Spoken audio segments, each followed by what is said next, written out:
There you go. Excellent. Are we happy to make a start, Paul? Yes, crack on. Fantastic. Okay, so first of all, thank you everyone for joining us tonight. Welcome to the first Town Matters Committee meeting since our resumption of our full calendar of meetings. My name's Andy Palmer. I'm going to be chairing Town Matters for this coming year. Obviously, the technology has worked well for us so far, but please do bear with us if there are any technical issues with our meeting this evening. Obviously, the minutes will be posted on our website as usual. We've got some housekeeping just to run through. First of all participants are going to automatically be muted unless they're asked to speak or indeed request to speak. We have 15 attendees registered for this evening, but I think we've currently got 8 who have joined us. Please can I ask any attendees to pose their questions through the Q&A board. Attendees are not on video but can be seen in name by councillors and staff, and attendees' names will become visible on the questions board for the record if their question is answered. We are recording the meeting and it is being streamed live on YouTube, so if anybody doesn't consent to that, by all means feel free to retire from the meeting. Throughout the evening I will take councillors' questions first. Councillors who wish to comment or ask a question, please physically raise your hand. And throughout the course of that, I believe we normally work on the basis of Frome Town councillors first, then district councillors second, then county councillors, and then obviously we open it up to members of the public. I'll also be asking Sarah for any moderated questions that appear throughout the evening. Similarly, for voting councillors who are committee members, can you please raise your hand physically when called upon until any vote has been recorded by Paul or Laura. This evening, Paul will clerk the meeting as normal, and Laura will also, as normal, take the minutes and manage slides for the meeting. As I've mentioned, Sarah will manage the questions board for this evening and obviously participant settings. So with the housekeeping out of the way, we'll take item number 1 on the agenda, which is apologies for absence, declaration of councillors' interest, and the approval of the minutes of the last meeting of the 12th of February 2020. Paul, I believe we've got a few apologies, if that's correct. Yeah, we have Scott Ward, Anita Collier and Maxine Crawley. Fantastic, thank you very much. Second part of that agenda item is declaration of councillor interest. So I'd like to throw that open to any councillors here. I've got Mark first, then Rich, then Ali, then Nick, please. Item 6, I am a shareholder in Freeco, which may affect the analysis of the landscape audit thing. Thanks, Mark. Yeah, similarly, I'm a shareholder in Freeco, so even though we're not explicitly named in this particular thing, we could essentially benefit from it. So there's a declaration. Thanks, Rich. Excellent. Ali? Similarly, I'm a shareholder in Freeco. Fantastic, thank you. Nick? Ditto. Excellent, thank you very much. Andy, can I just clarify that you're declaring disclosable pecuniary interests? Is that correct? You 4? Yeah, great. Thank you very much, guys. Thank you, Paul. So then the final part of agenda item 1 is the approval of the minutes of the last meeting, 12th of February 2020. Obviously, the minutes have been made available via the website, and I'm assuming councillors have read those. So can I have somebody to propose that they are accurate, please? Nick, and second, John. Thank you. So I would ask all councillors who were present and voting in favour of those minutes, if you could do, please. Any against? And I'm abstaining because I wasn't. I just asked Andy Rintmore whether he voted in favour or against. Andy, can you hear me? Hello. Hello. Did you vote in favour of the adopting the minutes? I don't know. Okay. So Andy just asked a show of hands on whether to adopt the minutes from the last meeting in March. Oh, sorry. Yes. Right. So you're voting in favour? Include me in. Yes. Great. So that's the Sorry. majority. It's getting settled here. Sorry. No problem. Thanks, Paul. So item number 2 on the agenda is questions and comments from the public and councillors. So as I mentioned earlier, we will first open that to Frome Town councillors, please.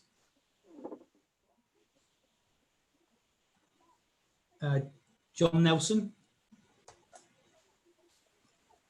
Sorry, no, I was just, for me, it was a question about the, Sarah informed me about all this chopping down by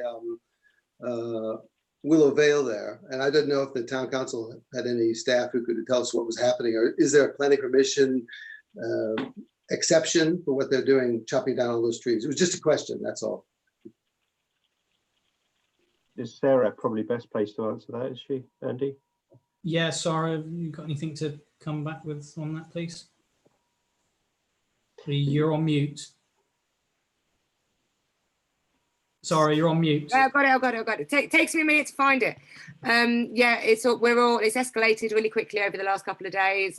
Councillors at each level are involved now, and it's even starting to look more serious than we thought it was at first. So yeah, it's all being discussed, and action is being taken, and conversations being had. Fantastic, thanks, Sarah. Are there any other comments or questions from Frome Town councillors, please? Excellent. In that case, I see we have a couple of district councillors present this evening from Mendip. Sarah, what's the protocol for this? Do we ask them and then allow them to join? Yes, we can do. So I don't know if either Shane or John Clark have anything to either ask or comment on. Allowing Shane to talk and allowing John to talk. Once I've promoted John to panelist, I can't unpromote him because of the version of Zoom that he's using. Hello, John. No, thank you for the invitation, but no, I have no questions or comments to make at this time. I reserve the right to make comments later in the meeting, perhaps. Thank you. Fantastic, thanks, John. And if Shane's got anything that he wants to ask or comment on. I've tried to ask Shane to unmute, but he hasn't. Okay. Shane, if you have anything to ask but you're having difficulty, put something on the chat board and we'll try a different way. Meanwhile, I'll make Tina Gaisford-Waller panelist for the next item. Fantastic, thank you. Andy, were there any other questions from county council members of the public, Sarah? No, okay. none on the board. Fantastic. Okay, that's brilliant. Assuming obviously John didn't have any for district, then won't for county. Thank you. So we'll take item number 3 on the agenda then, which is an update on retail and hospitality. We will be hearing from local businesses on their experience and the support that Frome Town Council has provided to the sector. I believe, though, we will start that item with Peter Wilhouse. Probably best start with Tina, I should think. Andy, would that be? Can I just say that, in fact, my understanding is that Vivian will speak first and then she will introduce our business guests. Okay. Fantastic. Thank you, Peter. So, Viv, it's over to you then, please. Thank you. Yes, so I'm going to do a quick overview of the support we've been giving retailers and hospitality since the lockdown and since the ease of lockdown. I will be handing over to Tina, who's kindly joined us from Hunting Ravens Bookshop. She's been working with us as we've had several meetings with retailers, Zoom meetings during the lockdown. Ellen from River House Cafe and Fat Radish was hoping to join us, I don't think she's able to, but it could be because I believe tonight's the first night the Fat Radish has opened, which is good news in some ways. So what I'm going to do is I've got just a very short presentation, 2 slides. I'm going to try and share the screen. Not done this before, so bear with me.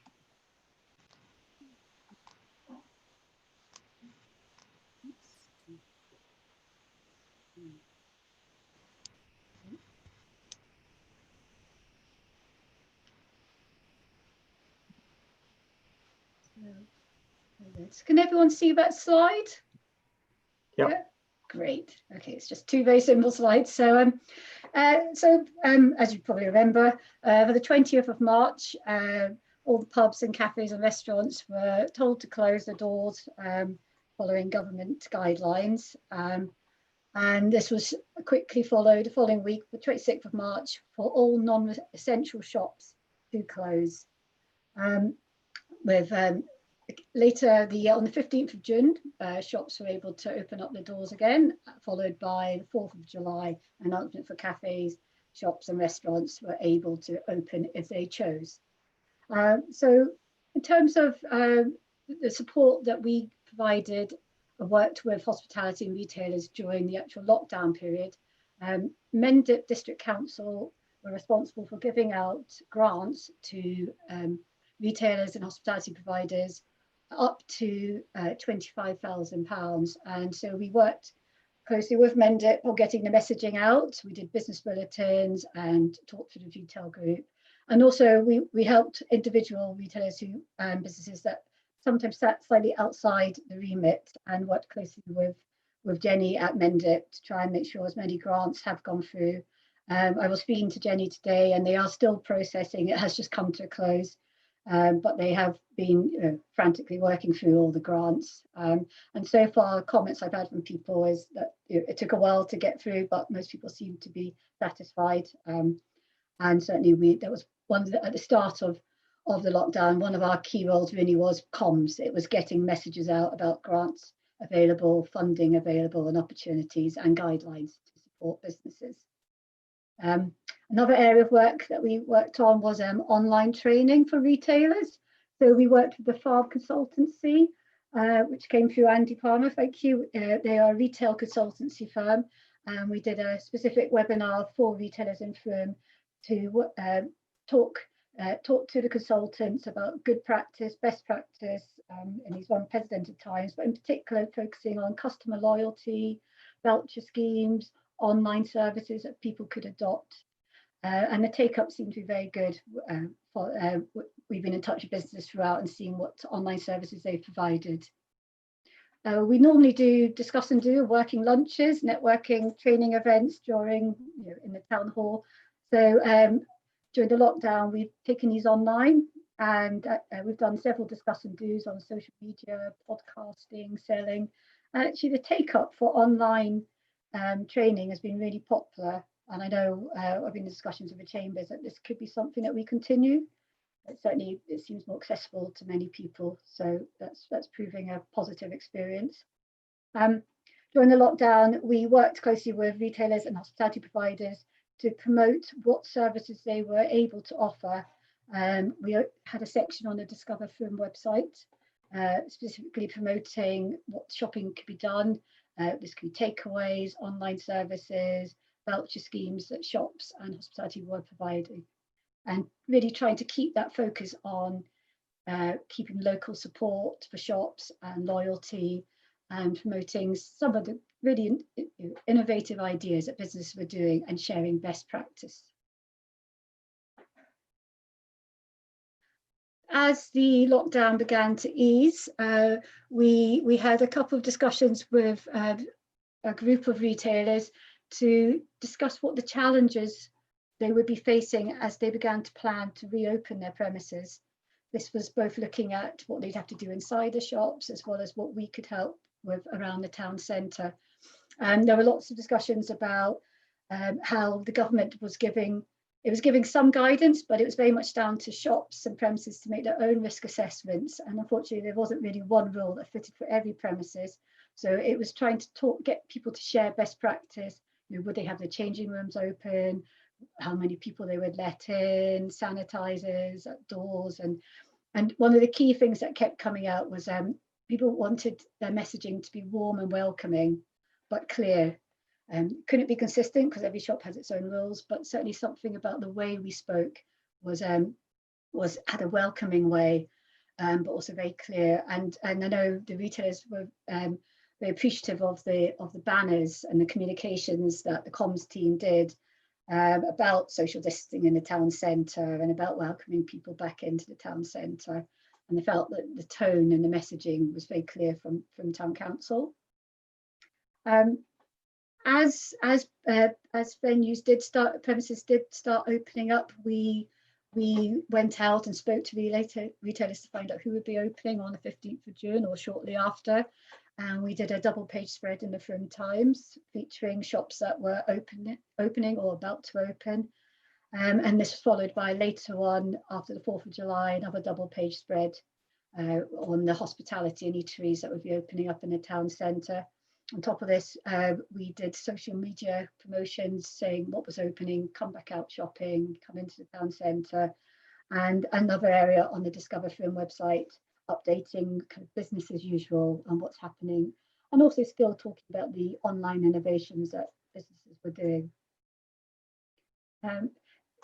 Within the town centre, we tried to assist with social distancing through talking to retailers. We decided we would trial closing down some of the smaller retail shops, the side streets, so Stoney Street, Catherine Hill and King Street, stopping them for through traffic. So they're open for residents and visitors to offload, but discouraging through traffic on them to enable pedestrians to walk up and down within social distancing measures. We've also worked hard with the comms team on campaigns to make shoppers feel confident and comfortable about coming back into the town centre, with banners around the town centre talking in a positive but light way about the 2-metre rule. And then also we've created more recently banners coming into the town centre to say to people, town centre open as usual, and encouraging shoppers to come in and visitors from outside. Jane has been working with individual businesses to help them with their licence applications, particularly the pavement licensing applications, to encourage eateries to be able to offer tables outside, to increase the numbers of tables that we could serve, because certainly one of the challenges that came up from the hospitality groups we spoke to was some very small premises, and social distancing within the premises was going to be a real challenge to work. So we have been helping them, trying to get the pavement licenses for outside, and also resources they may need. So we've been helping with a house cafe with some gazebos to help be able to create comfortable spaces for people to sit away from the sunshine or the rain, depending which day it is. And finally, we've been working on the Eat Out to Help Out scheme promotion. This is a government scheme to offer 50% on people going out to dine out on a Monday to Wednesday in the month of August. The take up in Frome has been really good. There's been about 16 in the town centre that have taken it up, most of them independent. So again, it kind of fits in with our encouraging people to shop and eat out locally. There's about 35 within a 5-mile radius of Frome. So this has been, we've done a social media campaign this week for that. And there's also a feature coming out in this week's Frome Times. And again, another new area, a new section put up on the Discover Frome website, just to let people know where they can go to make the most of the scheme. Our next steps are to very much continue working closely with retailers and hospitality providers, working with the retail group with Nick Dove, to just hear as challenges, as things move forward, what challenges people will be facing, but also what opportunities are coming up.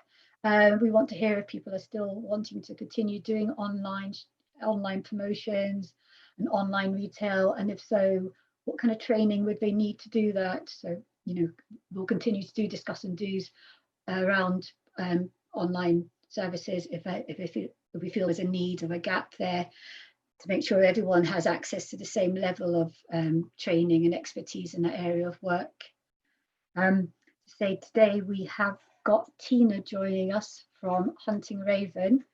So I'll see if I can just escape out of this.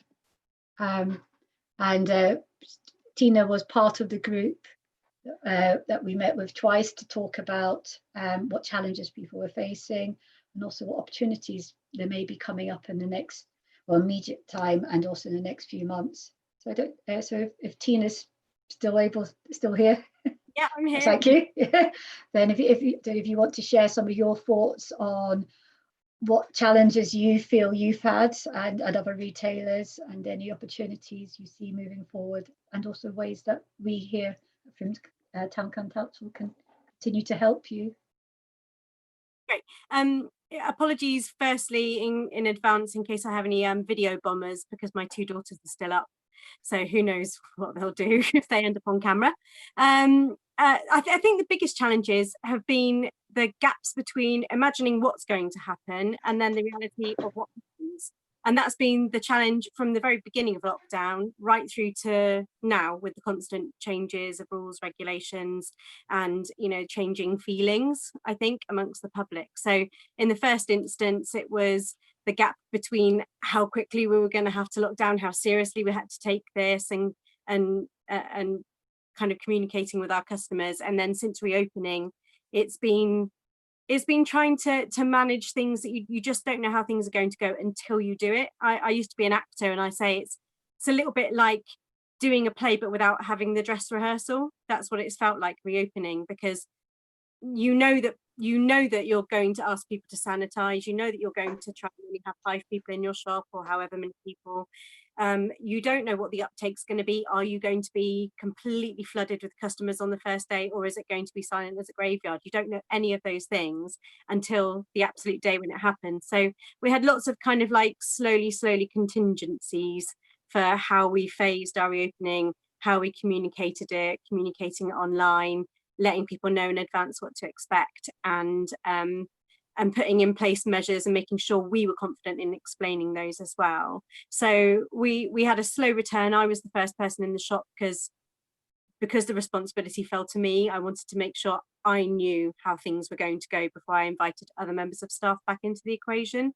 So that was really good to have that first week of just almost like the dress rehearsal, but, you know, very aware that people's safety was paramount and potentially at risk if we got it wrong. I think at every stage, what's actually happened has been better than the worst case scenario in my head. So trade has come back really strong. We've had constant footfall, but not overwhelming. So the fears about having to manage people and about people getting stressed about the experience have been unfounded. Mostly the fears have been unfounded, and sometimes our expectations have been completely kind of off. So Saturdays I've been expecting to be like Saturdays, and of course Saturdays don't exist anymore. So the whole week seems to have this strange new pattern to it that we're trying to get our heads around. One thing I've found really helpful, and Nick's been really great with the support on this, is the WhatsApp group that we all had with the local traders, because you start to see other traders whose experiences align mostly with yours. Like for me, it's been able to connect with Richard Churchyard at Raves from the Graves, because the profile of what he does and what we do has enough similarities that we can kind of track together how things are going, and I can look at what he's doing, and it gives me an idea of where we should be as well.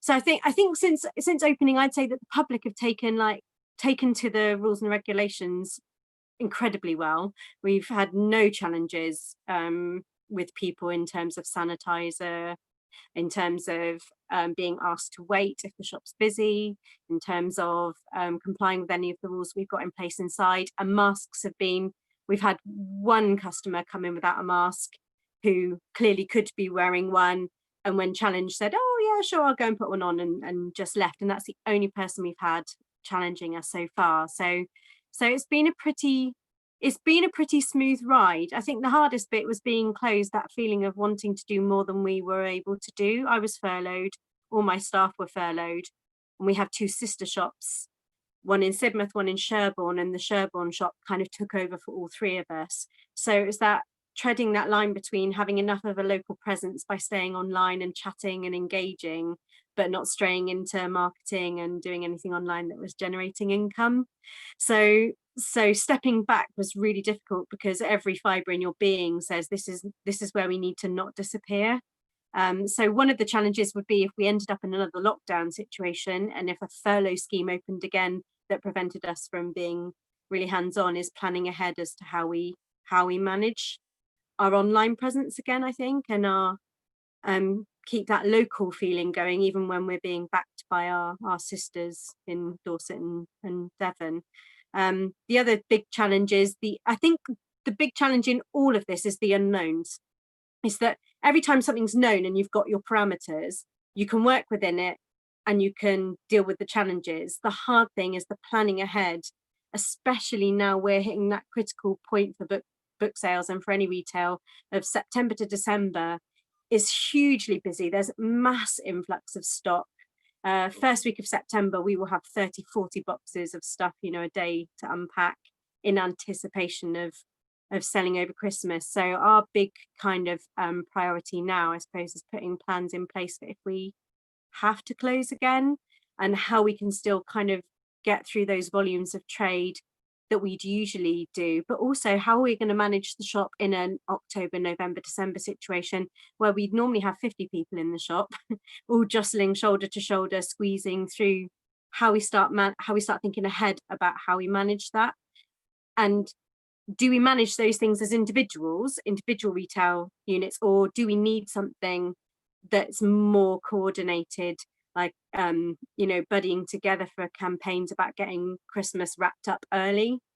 I mean, that feels like that would be a really, really good chat to have with Frome Town Council's backing, just because your comms is so brilliant that anything that we do as a group and decide to do as retailers, we should buddy up. We should do far more together, come to decisions together, and then use the backing of the council far more, I think. And I think preparing for Christmas is something we really need to start doing now. Hate to say it because it's August, but yeah, that's where my thinking's at the moment. Sorry, I'm aware I've just rambled on. If people want to ask me questions, I'm more than happy.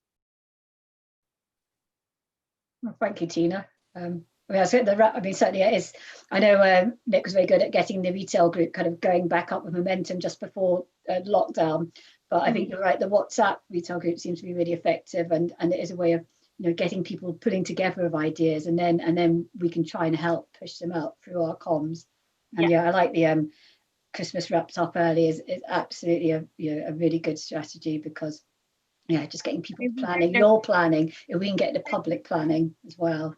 Yeah, definitely. I mean, if we close, it will be a nightmare, because that will all have to happen through the channels that we were using that were temporary measures to get us through during lockdown. We'll have to return to those. But even if we don't close down, we need to start thinking about how we're going to manage the kind of footfall we're used to, both in the town and in the shops and in businesses as well. So yeah, that's where I see it going next. Thank you.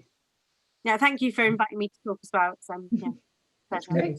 Thank you very much, Tina, and thanks, Viv, for kicking us off with that. Before I throw out any comments or questions from councillors, I just wondered, I don't want to put him on the spot, but Nick, whether or not you have anything that you might want to add to that as the coordinator of the retail group, should we say? Thanks, Andy. I'll be brief. I mean, Tina has been very articulate as always, explaining the challenges, and I'm very aware that I think any success has been listening to what retailers and independent business owners' challenges are, and then trying to do something about that. And I think that it's been a good opportunity for us to demonstrate how the partnership between the town council staff that have been led by Paul and Peter, and the various kind of people with their different levels of expertise have really helped support what's been happening in the town. And I think if we can build on that and try and get something that encourages our local citizens to carry on shopping locally leading up to Christmas, then that will be a type of success for this time of year. Thanks, Nick. I think that's something we'd all agree with. So I'll throw out to questions. I've got Rich, and then I think I saw John Nelson's hand. So Rich, please. Hi, Tina. I'd just like to ask you, what's the feeling on the ground there amongst retailers about what's happening in the town centre? Do you feel like they've been badly affected by it, or has it actually been better than they expected? I think it's so hard to tell, because I think one of the major challenges for July has been that there are so many factors that you can't isolate. So you have the roadworks, but you also have returning from a lockdown. So who knows what impact is down to the traffic? Who knows what impact is down to access to the town? Who knows what impact is down to the lack of the festival this year, or the lack of the independent market? So, and then weather as well. We had some crazy weather in July as well. So trying to separate out all of those variables, I think, is almost impossible. I think for those traders who are doing well, they're saying, and we're kind of trading on a par with last year, I'd say, that for us, and I know Richard Churchyard is the same, raised from the graves, the feeling is that it's not hitting us, but from people who are doing less well, they're attributing it very much to the roadworks. I do know we are getting some customers who are saying how difficult it is to access the town when they don't know the town.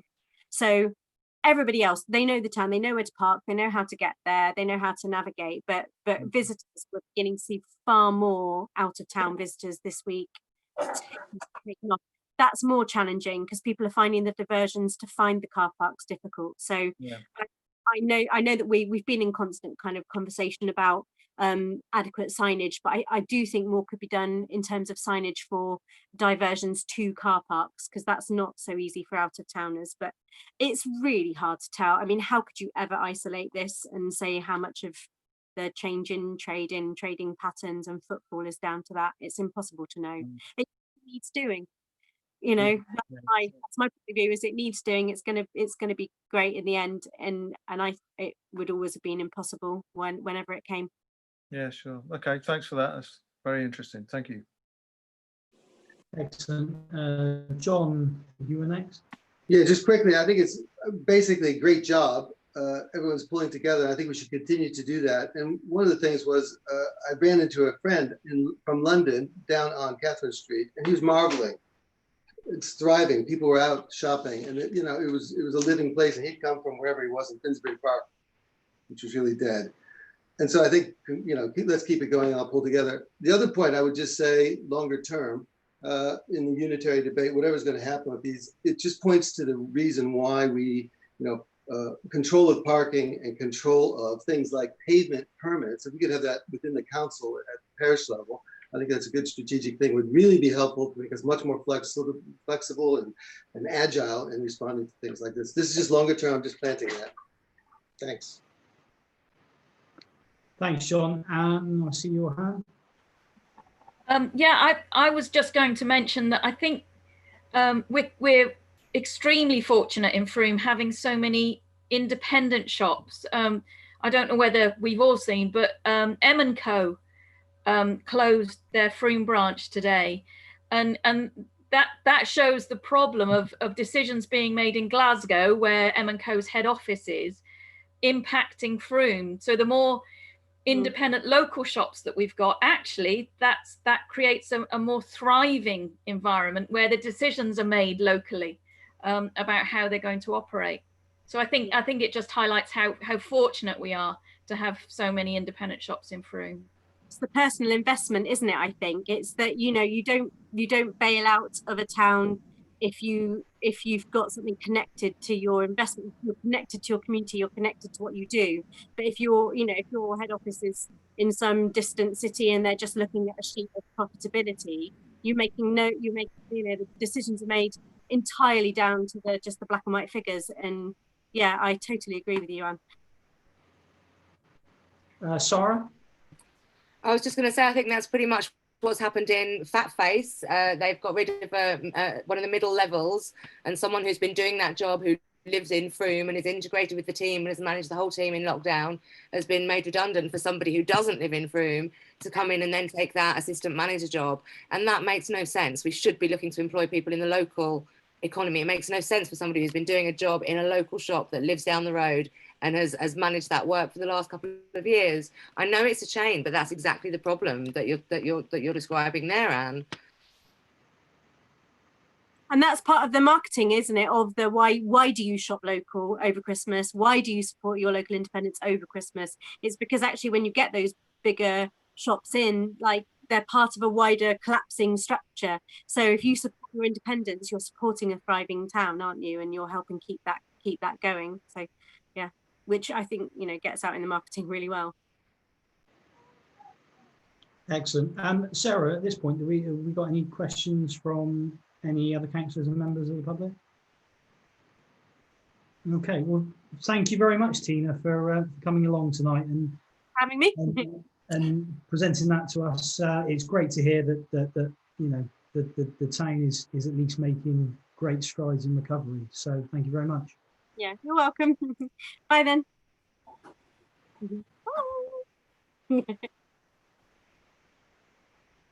Excellent. So at this point, we will take item number 4 on the agenda, which are ideas emerging from the recovery panels. And I think I'm right in saying this time that this is in the hands of Peter. Good evening, everyone. And what I'm going to do this evening is give you a bit of a progress report. This isn't a report for decision tonight, but we're going to bring you up to speed with some of the work we've been doing with the community to identify the things that are important for recovery in Frome. I've got a little bit of a presentation which I'm going to share with you.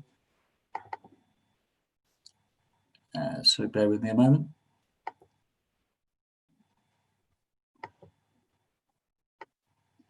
And hopefully you can all see that. So the starting point for our work was very much the establishment of a working group, and a number of councillors who are here tonight and some others have been involved with that. And I've been supporting that, as has Rachel Griffin, our Marketing and Communications Manager. One of the things that we decided to do very early on, we felt this was really important to our planning, was to actually ask the community what they thought. So we actually commissioned a What's Next for Frome household survey, and it asked 4 key questions. One is, what are the biggest challenges to you in your daily life? Are there any benefits that have been accrued from a lockdown? Crucially, where should we concentrate our efforts for the future? And is there anything else that's on your mind? We had 482 responses. I appreciate that's only a relatively small proportion of the Frome population. However, I think that what we discovered is that there were a lot of people across Frome who took part in this. So there were people from most of the neighbourhoods who took part. And the other thing I should add, of course, is that this really was just a snapshot. This was just the feelings of the community at a particular point in time. But nonetheless, we felt it was a useful exercise. So I'd just like to share with you some of the responses from that survey. Apologies to some councillors who have already seen this presentation, but I feel it's important to recap some of the most important points, because that was the starting point really for the work in our recovery panels. And as you would expect, the biggest challenge reported was the impact on people's daily lives related to not being able to meet family and friends, and issues around social isolation. I'm sure that many of us can relate to those issues that were expressed in the survey, and closely followed in terms of the number of responses by challenges associated with grocery shopping and concerns around people's personal finances and employment prospects. And I'm sure that that particular issue, people's personal finances and employment prospects, is going to be one that's going to recur, unfortunately, over the coming months, and one that we need to pay attention to. There were some benefits to lockdown that were identified, including a growing community spirit. One of the things that we found was that street networks were established, and neighbours were supporting each other, and that was reflected in the responses we had to the household survey. People expressed a view that they were enjoying the use of our green spaces within the town, and also were enjoying the fact that there was reduced traffic, and we're gaining the benefits of more walking and cycling. So really, to the action that people felt that they wanted to see. And it's interesting when you look at this graph that by far the most popular area of work for us to focus on, as far as the respondents to the survey were concerned, was supporting local businesses to rebound. Followed closely by supporting walking and cycling and public transport. And people were also asked what else is on your mind, and the answers were many and varied, as I'm sure you can imagine. But amongst the most popular responses were developing safer cycling routes and town centre pedestrianisation, and also supporting community development. So, taking on board the trends that emerged from the survey, our next step was actually to bring together a number of groups or panels to focus on recovery. Some were existing community groups. Others were established for the first time. A good example would be the Business Recovery Panel. We didn't have one of those before, although in the past we have worked very closely with businesses. And each group was tasked to come up with some actions based on the issues that had emerged from the survey. So the survey underpins the work that was done in these panels. Now you can read about all of the recommendations that emerged in my report that was published with the agenda, and also on the slides that follow. And what I'm going to do is just talk to a couple of examples in each area. So let's take the transport group for a start. So there was a particular focus in those discussions within the transport group about walking and cycling and how that can be encouraged. In particular, developing a costed infrastructure plan that can inform future funding bids. That was considered to be a priority, as well as building confidence for people to take up cycling for the first time. And it's interesting to note, of course, that later on in this agenda, we will be considering an early proposal that has emerged from these discussions. We brought together a number of local community organisations. So those are established community organisations that have been for many years working on the ground to support the community in Frome. And they considered what could be done practically to address some of the community issues that have been raised within the survey, but also that they were aware of through their own work. And amongst other things, we know that the crisis has highlighted gaps in people's digital skills and access to Wi-Fi and devices. And we're already trying to define the needs and address them. So there's an example there of work that is already starting to deal with that issue that we picked up through the survey, but which our community organisations were also aware of. And through the crisis, we also saw the establishment of a new army of volunteers, which has been fantastic for the town.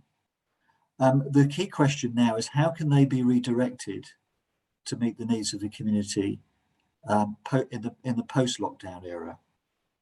So that's something that a number of our local community organisations are beginning to address, as indeed we are. Some interesting ideas emerged from the neighbourhood networks.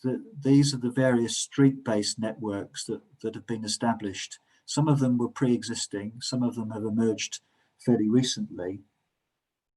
And there's a recurrent theme really in terms of the recommendations that have emerged from that group of those networks, which is it's about neighbourhood networks and the community supporting themselves largely, and it's about us enabling them to support themselves. So some examples of that are supporting streets to host events, street swaps and garage sales, and playing out. Now this is an interesting example of work that has come out of COVID-19 the crisis, but would have been a natural progression from Kate's team's work, and they have had the benefit of some funding from the lottery, but that is short-lived, and further funding is needed in order to develop this area of work. So to the business recovery panel, and some of the examples have already been talked about by Vivian in her earlier presentation, so I won't dwell on those. But there's some interesting ideas that have emerged from this business recovery panel. One such example is the idea of a Deliver Froome service similar to Deliveroo. That would be an interesting one to take forward. And as you're all aware, we are in the middle of a marketplace improvement project. So responding to those calls from the community to see an improvement in the town centre. Our vocational training group was already established before we considered our recovery plan, but nonetheless have come up with some interesting propositions since they met.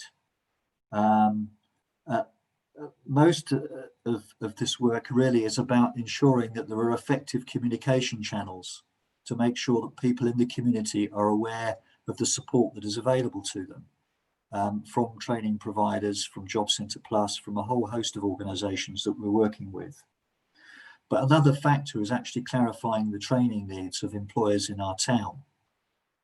Work has already started on this, led by Somerset County Council actually. They have just launched a survey, but we're going to supplement that by contacting individual employers direct at a local level, building on the relationships we already have. We know that not all employers will respond to an online survey, but hopefully we can build on the fact that we already have good networks within Froome and can hopefully enter into a meaningful dialogue with our employers as a result of that. Again, the Froome Arts Forum was a pre-existing group, but we reconvened it really to look at some of the challenges that the arts sector and venues are currently facing. And they are considerable. Many of them, of course, are unable to open at the moment. But what emerged from that discussion within the reconvened Froome Arts Forum is the desire to collaborate and for venues and arts organisations to support each other. So our role is to enable that collaboration as much as we possibly can. An interesting idea that came out of that discussion was to develop an online performance platform to support individual Froome performers. And that's something that's been successfully trialled in Bristol, apparently, so we can learn from them and hopefully support some of our individual performers on the back of this idea. And this was the last group, the resources group. Now, this was something that originally was focusing on our climate emergency action plan, but decided to reconvene to look at some of the issues that had emerged from the crisis and what we could do in this area. So some ideas have emerged, including addressing fuel poverty by developing and promoting bulk insulation of homes, encouraging the community's sharing of resources and repair programs, and something which will be discussed later on this agenda is the idea of a landscape sensitivity analysis to identify areas for renewables, tree planting and food growing. Now, there were some common themes really to have emerged from all of these discussions, and you'll see some of those in this word cloud here, but I'd just like to highlight some of them to you. So the importance of engagement and communication, connectivity and partnership, and using our networks to deliver positive outcomes for the town. I think there's a real desire to build back better, to build a better Froome in the future, and also a desire to preserve all the key elements that make Froome what we value and what Frome is today. So including our successful independent businesses, a stronger, more resilient community with supportive community organisations central to this, sustainable transport, and an improved town centre. Those are just a few of the things I think which were common in coming out of these discussions, and which are already an important part of our strategy as a town council and our work programme. Which really brings me on to the next point, which is about our next steps. So we already have a work programme in place, and as you'll have heard, some projects are already in progress. Others are being costed out, and we're also looking at the deliverability of these things with our partners. The management group is currently working away behind the scenes to do a review of our work programme. And as part of that, we'll be looking at the deliverability of some of these new ideas that have emerged from the recovery panels. And our intention is to bring back some recommendations, costed, in September at our council meeting for decision.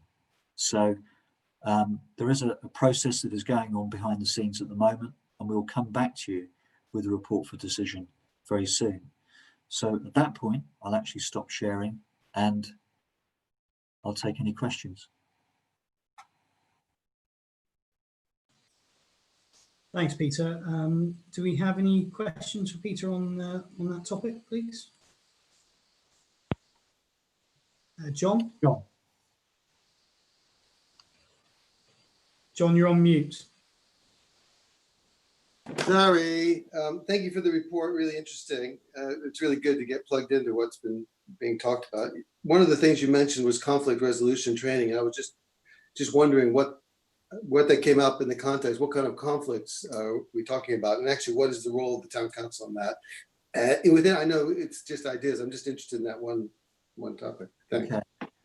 Well, I think that what has emerged through the crisis, and that we picked this up from the survey, is that there has been some antisocial behaviour. There has been noise issues that people in the community have referred to.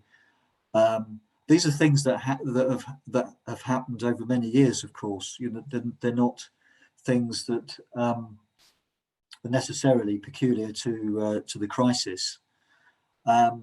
But there is a feeling that there are ways in which our neighbourhood networks could be supported to actually resolve conflicts within individual communities, and that there are training methods that could be used, ideas, tips that could be shared with individual communities that want to address these conflicts.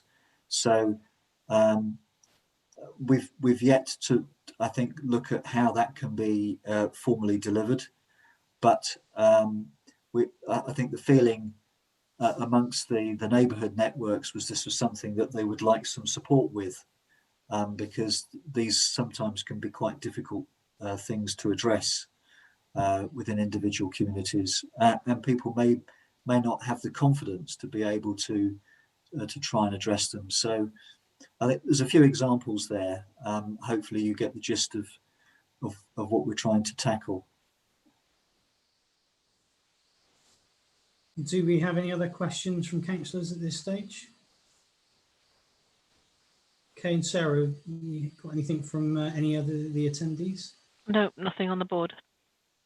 Okay, well, thank you very much, Pete. Oh, I think John Clark's just raising his hand. John? So I didn't put it on the board. I mean, I think this is a really positive exercise to do in terms of looking at how we can move things forward and build on what happened and what is likely to happen in the future in terms of further epidemics or pandemics or whatever, and how we can work with communities. I think one of the important things I would say is in terms of Mendip District Council and Frome Town Council is that I think you need to be tried to work in together where we can. So, for example, the deprivation group, which I'm part of, has presented to Cabinet a number of issues around poverty and deprivation, including things like heating improvement in insulation, looking at people accessing, promoting the credit union. Because I think one of the major things that happened and will happen is that we're going to see people on much lower incomes facing real economic hardship. And we saw a lot of that through the work of Fair Food, for example, in terms of the numbers of people that they were supporting. So I would just want to just sort of say how crucial it is that the Frome Town Council sort of works together where it can, and it's got a history of working together. And I think that's something that's growing between Frome Town Council and Mendip. So I'd like to see more of that where things can overlap. So there is a national green grant or heating grants or renovation grants coming forward from government. So things like that where you can access those funds through the district council, I think should be sort of wherever possible worked on, for want of a better word. Yeah, thank you. I wonder if I could just, sorry, I wondered if I could just respond to that, John, and just to, I suppose, reassure everyone here that we are working closely with the district council. I know that Anna in particular in her resilience work is working closely with her opposite number and her colleagues at the district council. I, for one, have been meeting regularly with Julie Reader-Sullivan on the economy side and working with her on her development of a path to recovery plan for the district council, and I've been meeting also with other towns in Mendip to see if there are things that we can share in terms of ideas or ways possibly in which we can collaborate. That's particularly true, I think, in the area of the visitor economy. But I think you can be assured that we realise that we can't do this alone. We are going to work closely with our partners, and that includes the district council. Thanks, Peter. Anne, I know you've got your hand up, but I think, Rob, did you wave to say something? Well, I did actually. It was just simply in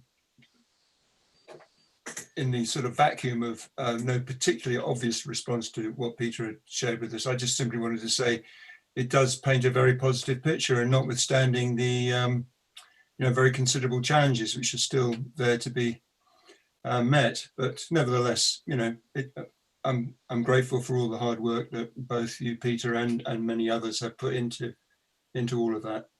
Yeah. Thanks, Rob. Anne, please. Well, it's really for John Clark. I mean, one obvious way that Mendip District Council could help us is to release the funds promised to us by central government to deal with our COVID-19 response. So any channels you can use, John, with Mendip District Council to release those funds would be welcomed.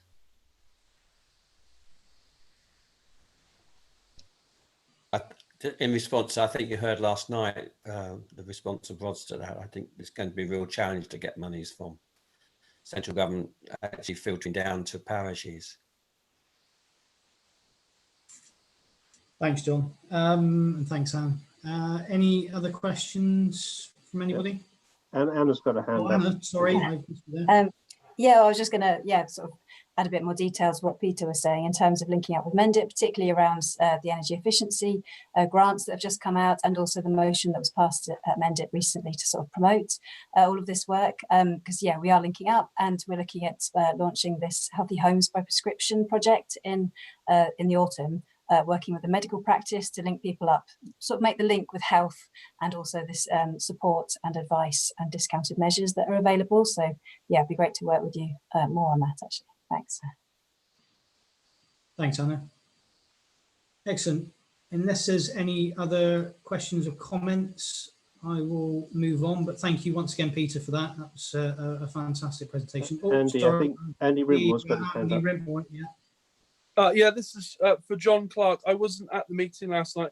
Why is it going to be a challenge to get this money from central government?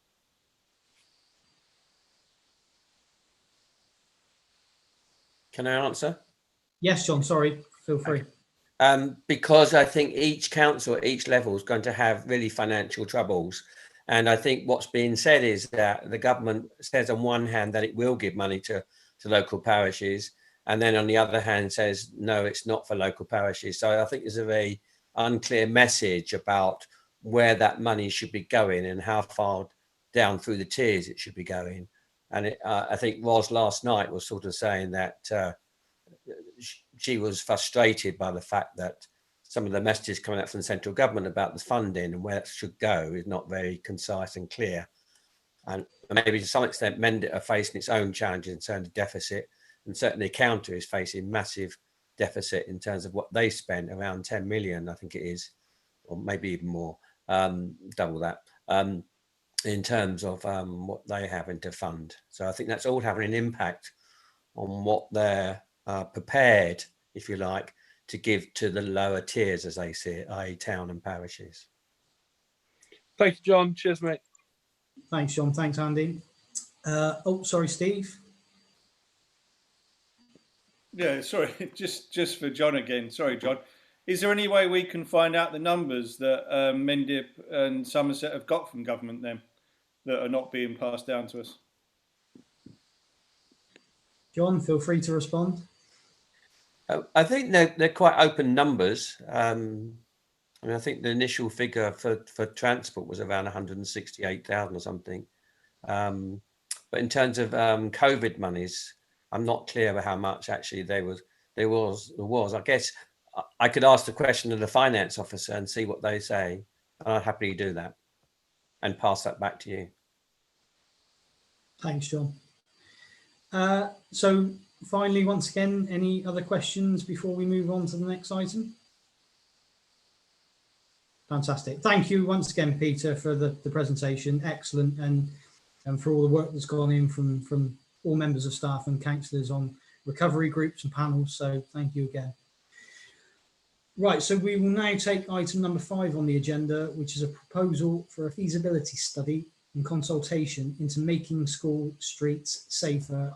And I believe this is in the capable hands of Anna. Thanks.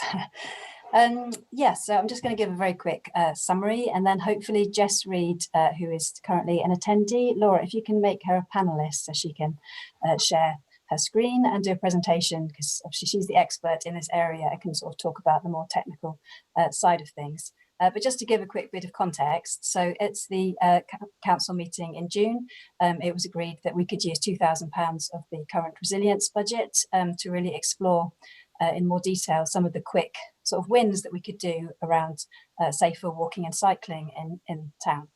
And as we saw from Peter's presentation, you know, the research that we've done and the community consultation work has shown that, you know, there's a real demand for increased facilities for people to enable people to walk and cycle more safely. We also did, as well as the What Next for Frome survey, we also had that interactive map, and that's had over 2,000 comments now, and lots of people pinpointing different areas that they want improvements at. And really we worked with Jess Reed, who's an experienced transport consultant, sort of looking at how we can really shift away from private car use towards safer streets.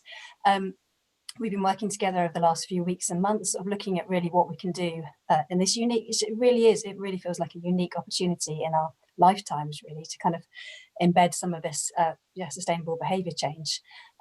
So it was through that process that we identified this opportunity to do safer school streets. It was one of the areas that we've previously been looking at because I'm a governor at Trinity, for example, and there's always been a huge amount of concern around congestion and safety around there. So we'd already previously had some meetings as the local community and with some of the other stakeholders involved. So we knew that the areas around the school streets was really, really important. The initial plan was to do the Connecting Stonebridge project, but when we've looked in more detail, we feel that actually if we can do something transformative around the schools and really enable that change to happen, hopefully if it's agreed in the longer term, in time for people going back to school, you know, that would really help to embed this this active travel and have a massive impact on thousands of people's lives. We still really want to do the Stonebridge project, and we're looking at securing hopefully national government funding to enable that to happen. So it's not an either or, it's just a question of what we focus on now to get in place over the summer, so that hopefully we can actually have some sort of transformative change over the next few weeks, really. But yes, I'd like to pass over to Jess Reed now, who's going to give us a bit more context and sort of explain the concept and what it would mean for Frome. That's all right. Thanks.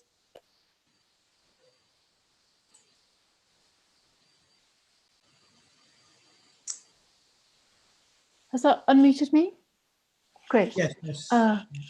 Fantastic. Well, great to meet you all. And I heard Peter's presentation, so really fantastic to hear that background. So I'm going to share my screen.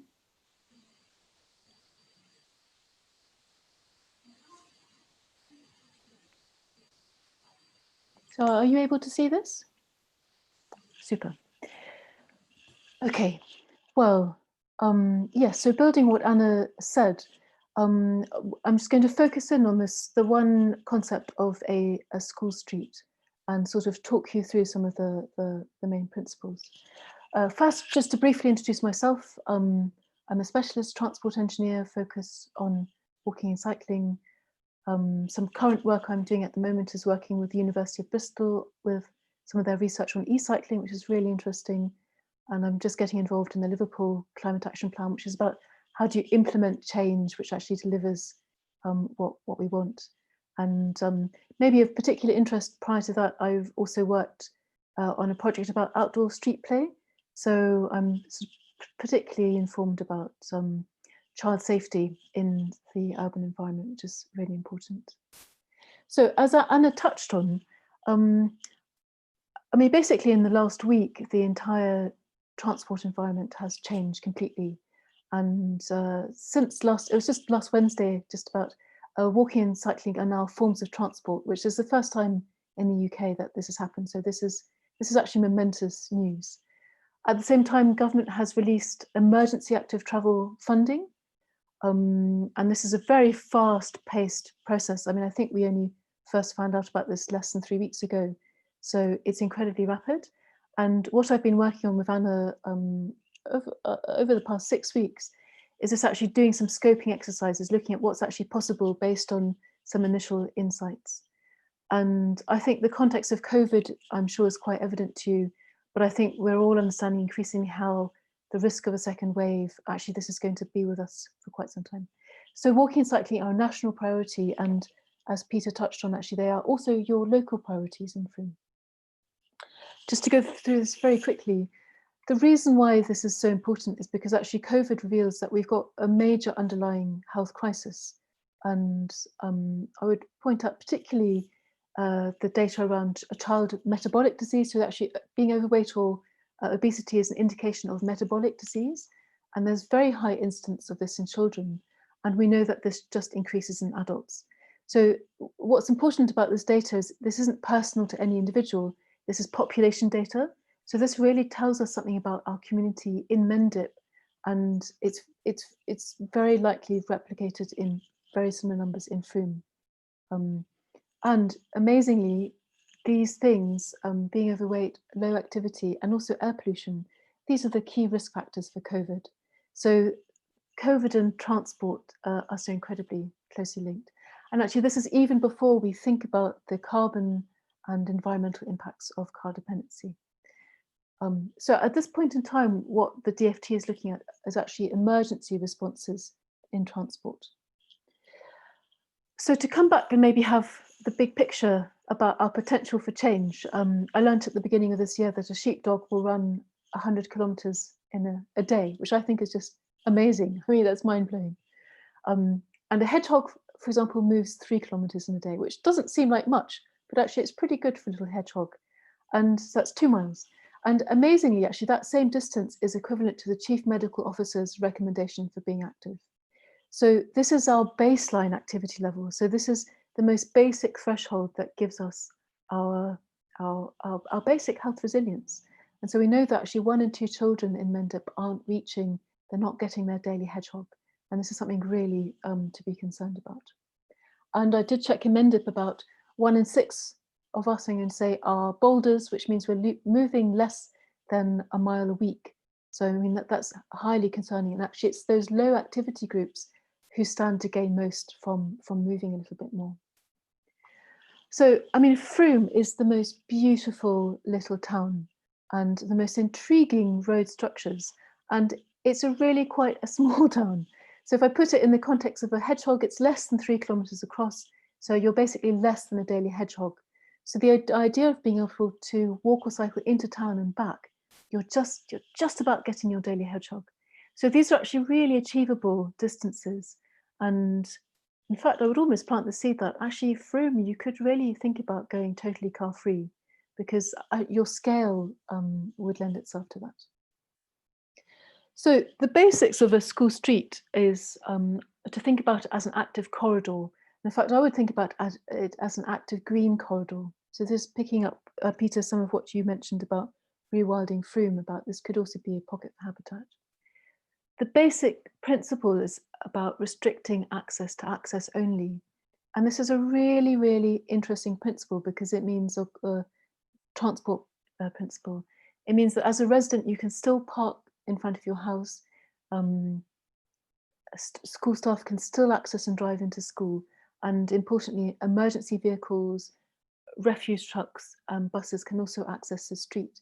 And of course, that applies the same if you had an emergency plumber who needs to come, or if you're getting a Frome delivery, you know, someone's delivering a takeaway to your house, or if you've got a friend who's disabled who would want to drive and park in front of your house, that access is permitted. So it's a really interesting principle. And I think the corridor that we've identified is particularly interesting because it could have much wider benefits in terms of transport benefits for residents, and also making it easier for the wider community to walk and cycle into Frome town centre.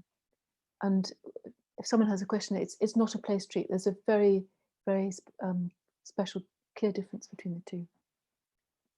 So just looking at what's possible, you've got a really good corridor along Oakfield Road, all the way along past Victoria Park, Somerset Road, from Broadway to the Butts, and with potentially a spur up to Critshill School. So this is about a mile in total, and I think, you know, I'm sure the immediate benefits are this captures 4 schools. So it's about 20% to 25% of all your pupils in Frome. So that's a fantastic catchment area. Connects access to the park, with the idea that it would be easy to walk and cycle to the park. And I think what's particularly interesting is that because of the road layout, there's actually a lot of options about how this would be delivered. So the scheme hasn't been designed, rather it's been identified as a high potential. So it's highly feasible. We've got lots of options about how this would be delivered in practice. So the basic ideas is that there's very clear threshold treatment. So this is just some good old-fashioned signage, which makes incredibly clear you're entering a school street. I think on Broadway and the Butts, there's a real need for improved crossings. You know, in Broadway, there's also caught in the comments on the commonplace map, which has been very helpful. But the idea is that it's very clear whether you enter the zone, and at every single junction, there will be planters placed, and also additional signage, and also treatment of those side junctions, which makes it incredibly legible and visible that you're on the school street, and that actually walking and cycling have priority. So you're still able to drive through all these points, but you're having a very different experience. The awareness is very, very clear. And of course, the planters are very interesting. That will be in the long term, because they're an opportunity for local residents to get involved in greening. They could also form a habitat network. And of course, they completely soften the environment. So this is just an indicative concept diagram. In fact, it's just a diagram. But the placement of the planters also means that at a regular interval, you're having a reminder that you're on the school street, and cyclists have priority on the carriageway, and pedestrians have priority on the side junctions. So just in terms of reachability, you you know, the scale of this is actually very intimate. So the yellow line represents a 5-minute walking pace at a child's walking pace. So that's 2 miles per hour. So that's a lower walking speed than an adult. So that's a really very good coverage, which I think the convenience level is very high. And I've also just tracked the cycling distance. If you imagine if you're able to cycle, let's say to the far end at the butts, it would be a 6-minute child cycle speed to the, I don't know if you can see my mouse, the intersection with Oakfield Road and Nunney Road. So I mean, these are really quite reasonable distances. So I think in terms of the feasibility of parents still needing to limit the overall time of their school drop-off, we're talking about a wide catchment, which is still very much under 15 minutes access. So, okay, the reality of what this could look like. In the first instance, if we want to make September, which has many advantages, the idea is that we need to do a quick pop-up. So this is what's been happening across the country. And this is just to use the most basic traffic management measures, some signage and some cones. I think we could use some Chapter 8 barriers, which are slightly more stable and more robust. And I think what's interesting in the picture on your left-hand side, the road is closed, but it's not physically closed. So an emergency vehicle or a school bus or a maintenance van can pass, but it's very explicit about the messaging. So this is what a first pop-up school could look like. And then this is a more permanent trial. So trial periods are typically from 12 to 18 months. And this is in London, so there are a couple of important differences, but what's very clear here is, I think very nice, is it's simply placing a planter on the one lane. So this is the incoming lane. So incoming traffic slows down. And then this is temporary signage actually. So I think we could also, we've got time to say more. It's a school street. So actually it's road open and it's walking cycling priority. And also other places have shown that this is also a COVID measure.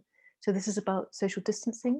And this is a technical difference in London and Wales. They're now able to use automatic license plate recognition. But I think we can employ some much simpler tools in the first instance. So that's just to give you, sorry, one more detail, very important, is the treatment of the side junction. So London, this is a full specification with a raised table.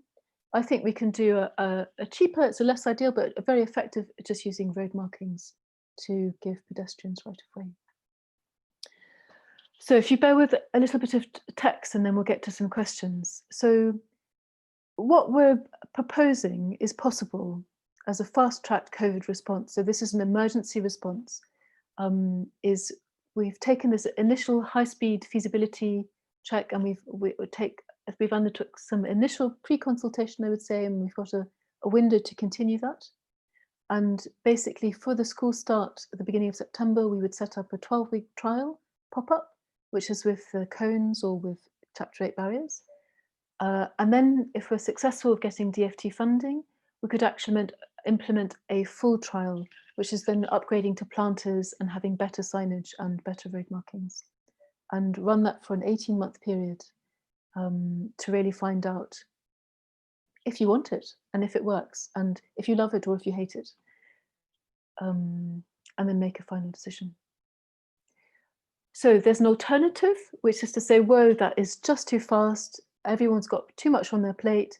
Let's hold back and we'll use the time between now and December to undertake, so this is sort of the due process to undertake engagement and to develop the design hand in hand with that engagement. And then starting in January, we'd be able to install a pop-up. There's an option, there could be an initial 12-week pop-up or to launch an 18-month trial with planters and so forth.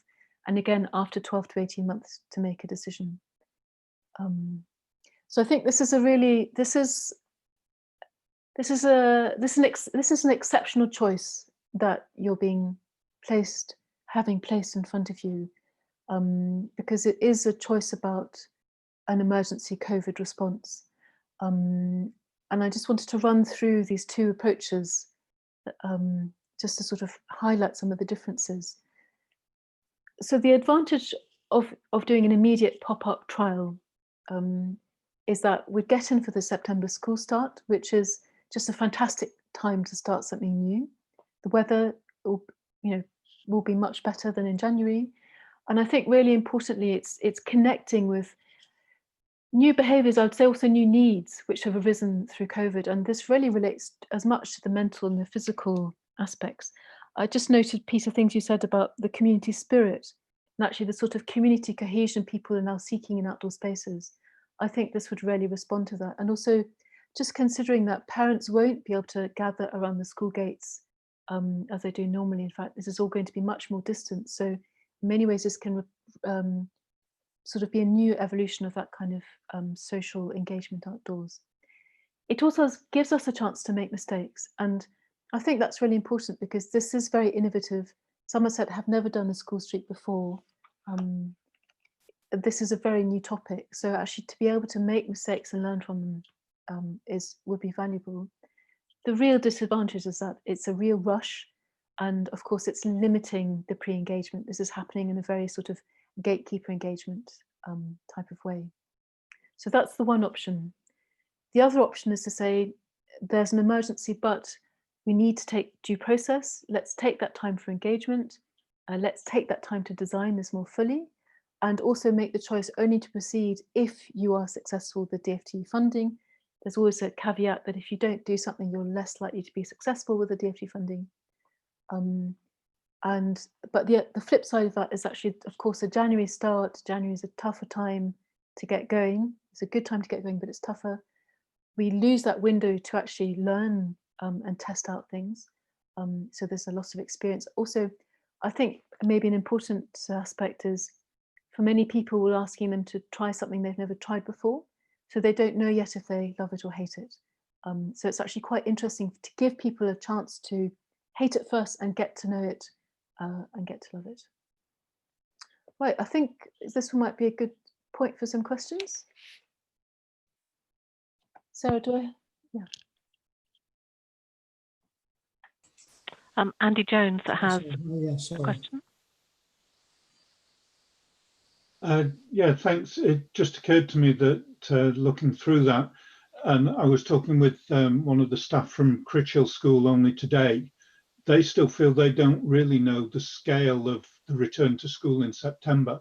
So it strikes me that actually that's probably the better time to trial it if there is even still a slower start of return to school in September rather than waiting till January. Mm-hmm. I saw Anne and then Ali and then Nick and then John, please. Thank you. My comment is very similar to Andy's actually, which is what do we do if the government decide to leave the pubs open and shut the schools, which seems to be their choice that they're making at the moment. So what happens if the schools don't open in September? What's our sort of contingency plan? I think that sounds like it needs a response. Pubs open, schools closed. I think that's why. So the school street that I'm proposing, or we're with Anna proposing, it's very innovative. I want to be very frank with you. It would be the first permanent, which in transport speak means it's a 24/7 school street. It would be the first 24/7 school street outside of London, and I think it would also be the longest school street in the UK. And the reason for that is because of its additional value as an active transport corridor. So I think this has a lot of relevance in terms of making other journeys easier, safer to walk and cycle into town because of the traffic calming effect of this route. So I also see it, if we imagine it as an active green corridor, it actually has a recreational value in itself. So it would be the sort of place actually you would go there with your child to cycle to Victoria Park, have a play, and then cycle along it. And that's, I think, actually a very valuable phenomenon in itself. So as Andy Jones just mentioned, actually, I think easing into it would actually be of value. The earlier we can adopt it and trial it and sort of make it established, I think the better it would work. Thank you. So I think it was Ali next. Yeah, thanks, Jess. It's a really exciting idea. I like the innovation, and I like the speed, actually, if the staff have got capacity, which would be my concern. But the other concern that I have, well, it's not really a concern, it's a question about what support is in place to help children who are maybe not strong cyclists. Yes, that really. Thank you. Jess, if you'd like to respond to that. Yeah, that's a very good question. I mean, I think what my number one priority would be child safety. Traffic is the leading cause of death for children in the UK, and surprisingly, it increases with age. So the most dangerous period is from 14 to 19 years old. So the idea of child safety and children having a good experience is really fundamental, and everything we can do to support that. So some of the behaviour support methods are things like, and this might take a little bit more time to establish, but forming active buses. So this could be groups of children who travel together. So there's one model where, for example, 5 or 6 children get together, and then the parents take a day each that they're cycling with a group of children. So they're sort of doing an active bus, picking up the kids, and then they're traveling together with one parent for a group. That's one idea. Another idea is that maybe residents would be willing to be stewards in an introductory period, that there's an adult every 100 meters during these, in an introductory sort of, wearing a high-vis vest. I can see some of the issues with that, but just have a presence on the road that, in fact, this is a safe place to cycle. And ideally, the sort of continental model is, of course, that adults are cycling with their children to school. And, often it's one child in the cargo bike or on the back and one child beside. So it's actually thinking about that accompanied journey. And I would say that that's a future stage. Is actually, the interesting thing about this route is actually, as a cyclist, you're very close. It's got a much wider catchment what could connect to it. So, that's why I think that the importance of crossings at Broadway and the Butts are fundamental. Imagining that a parent would accompany a child to that point, and then potentially from that point, with confidence, the child could be proceeding by themselves. I mean, sorry, that feels like an inadequate answer, but I think it's a really great point and needs consideration going forward. Yeah, can I just add something to that directly related? Yeah, so we're also looking at organising family bike rides and sort of training sessions starting in September as sort of part of the Cycle September programme. We'd also look to do a sort of mini active travel challenge related to this if it was given the go-ahead. And previously we've done lots of work around that and doing sort of cycle to confidence training and skills stuff in schools. And we've had a really great response. About 20%, on average, there's about 20% increase in active travel when we do a big sort of push. And that's not even without changing the road layouts or making it safer. That's literally just, yeah, getting people, encouraging people to walk and cycle more. And it is one of those things, it's like once, lots of people drive because they feel it's not safe. If you create a safe environment, then it creates that space for people to actually be able to feel like they can walk and cycle more. And I'd say in terms of staff capacity, obviously that is an issue to consider. I mean, I'm 100% committed to this programme. I'd love to do it. And I know that speaking to Rachel and the comms team, obviously they've also got a lot of work on, but they're also extremely keen to support it. So we've already started sort of looking at, for example, the initial consultation work, which I'll talk about in a moment, and some of the sort of preliminary stuff that we could do to support this. So, and Emma Parker as well, works 1.5 days a week on the resilience team, and has previously managed the school active travel programme with 2,000 students, so has a lot of good experience. She's also a trained sustrans bikeability person, so we've got a lot, we have got in-house skills and capacity and enthusiasm, I would say. So yeah. Thanks, Anna. I've got Nick and then I've got John. Yeah, Jess, it's fascinating, really interesting, really like the way it's laid out. I'm a huge fan of it. I think the issue around children cycling will be a challenge for some. Some won't have bikes, some will find the just getting to the start of this area a challenge from where they live in Frome. But I think if we go down the route of the sort of active travel, so walking and cycling, I think the sooner we can get on with it, the better. And I think it's a brilliant idea, and I thank you for your work on it. It's great. Thanks, Nick. John? You're on mute, John. Sorry, don't know exactly where to start because I read the paper beforehand. What I've seen presented is a bit different and actually worse than I thought. The problem I have is when, particularly 6 weeks of working together to come up with this idea, coming up with this idea seems to have forgotten or neglected the fact that over the past 5 months, a lot of these same streets have been through a consultation with Somerset Authority about traffic.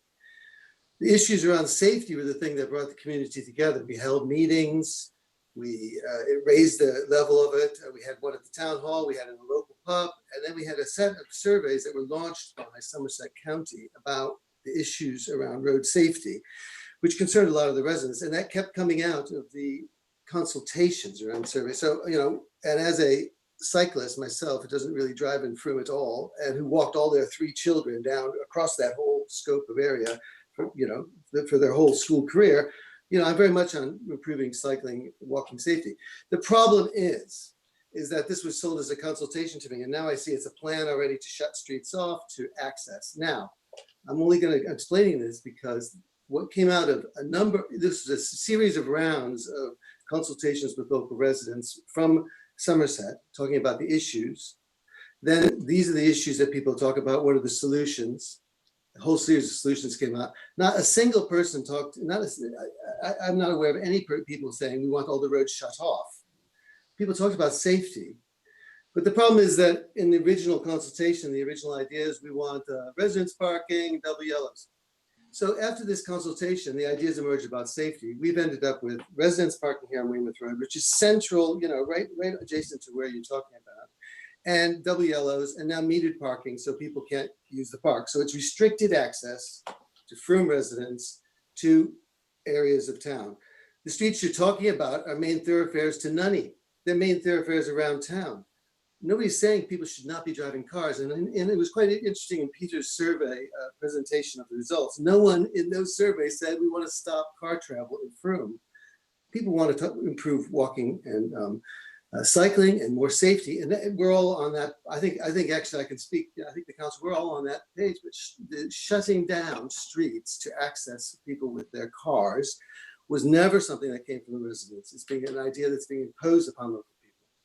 Now, I think the way to improve this is to make it quite clear, that we're not going to close off the roads. The other issue is I looked at your consultation timetable, which is incredibly short. We're talking, Somerset did this very long thing. There were lots of discussions, lots of things going. You're trying to push it through.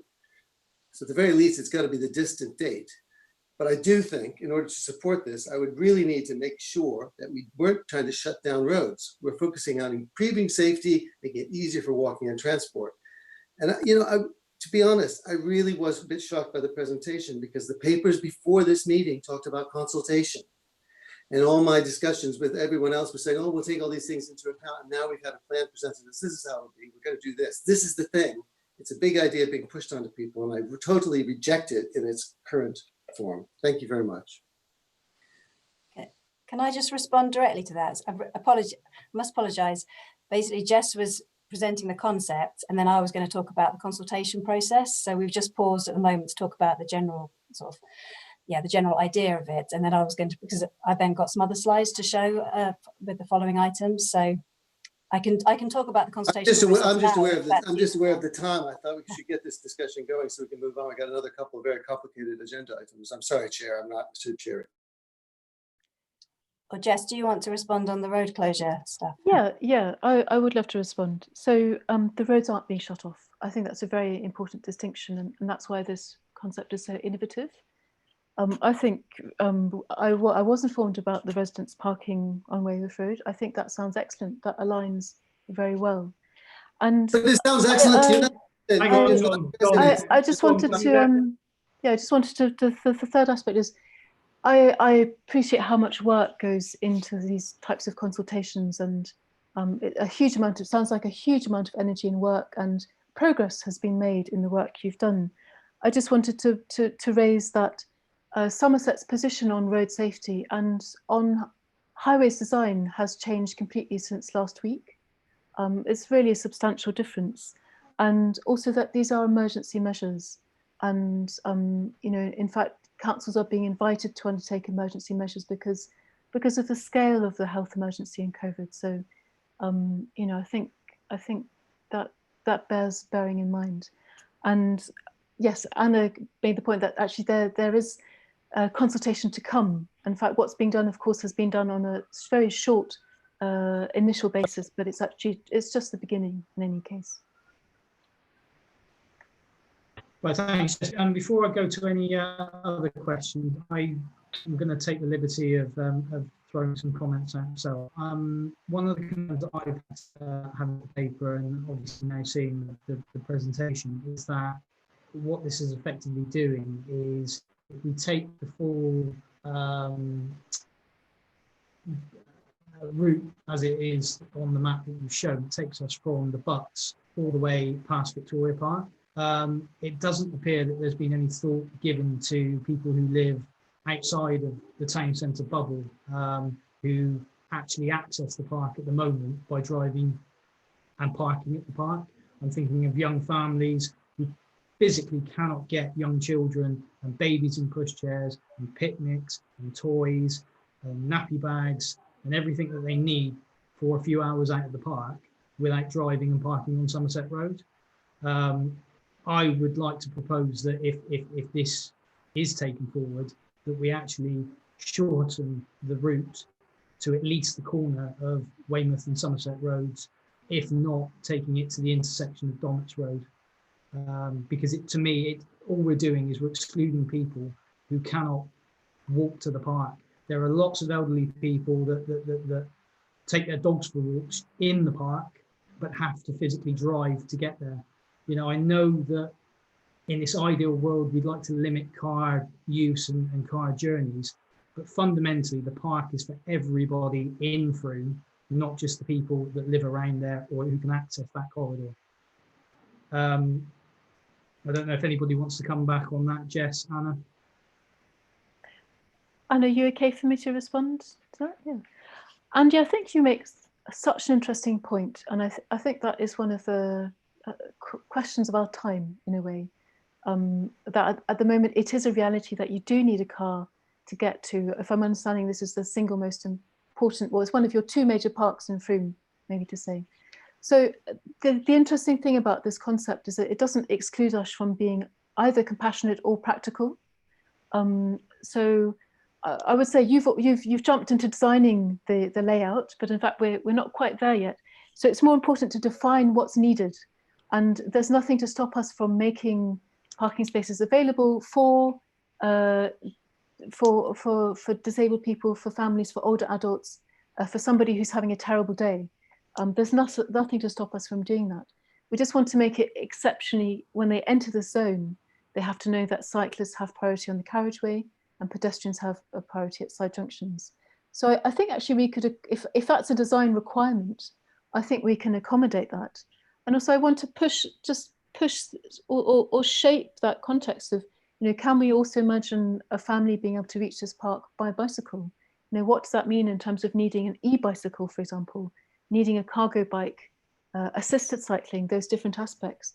So, you know, with time, what we can build in is, for example, better cycle parking for a more expensive e-cycle.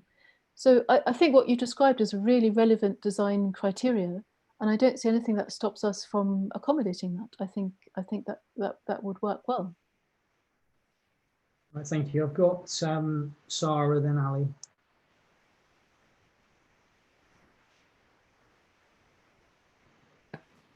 Yeah, I was just going to say, am I missing something? Because as far as I can see, it was just a feasibility study at this stage, and that kind of reaction about, oh, we're closing down our roads to traffic is exactly the kind of overreaction that we don't need when we're trying to look at how we can manage things better, just so we can make roads clearer and safer for everyone. No one's saying about we can't have cars here and we can't have cars there.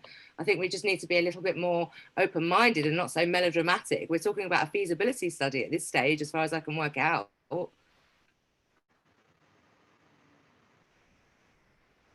Yes, Sarah, that's you know, what we've undertaken is even it's almost before that, it's a scoping assessment, and what I see is the route has excellent potential because there are lots of options, and I think that's really important. And again, I would come back to the advantage of if we do a pop-up trial, what's really interesting is it lets us trial out those options. So we can put something in which we think might be right, but then practice will say, oh no, you know, let's change that, let's adapt that.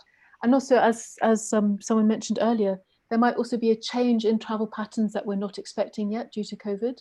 So it gives us a little bit of flexibility in that. So yes, the route hasn't been designed yet.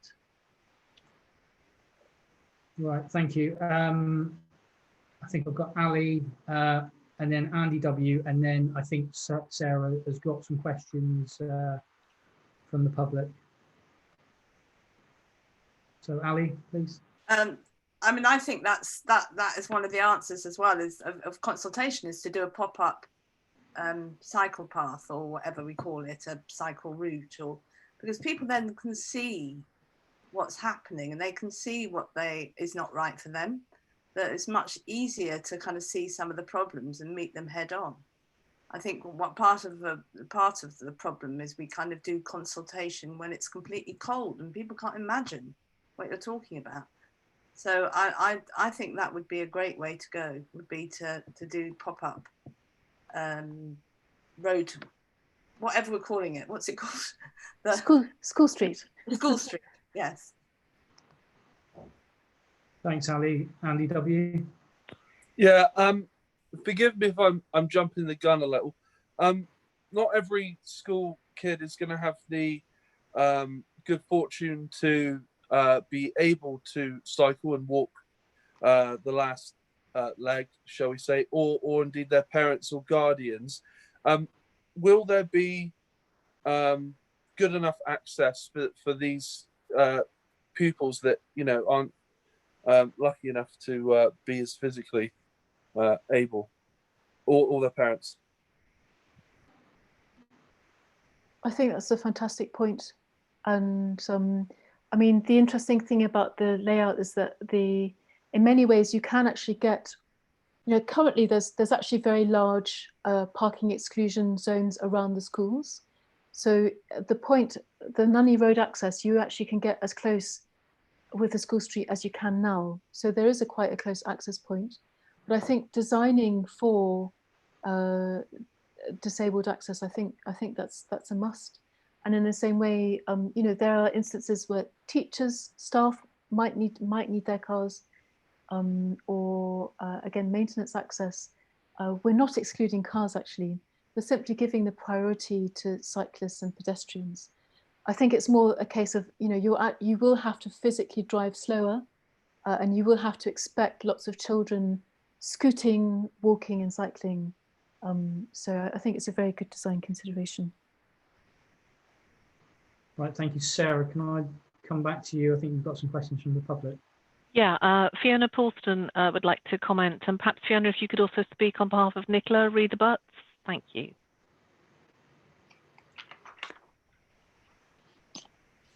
You should be able to speak now, yeah? Okay, can you hear me? Yeah.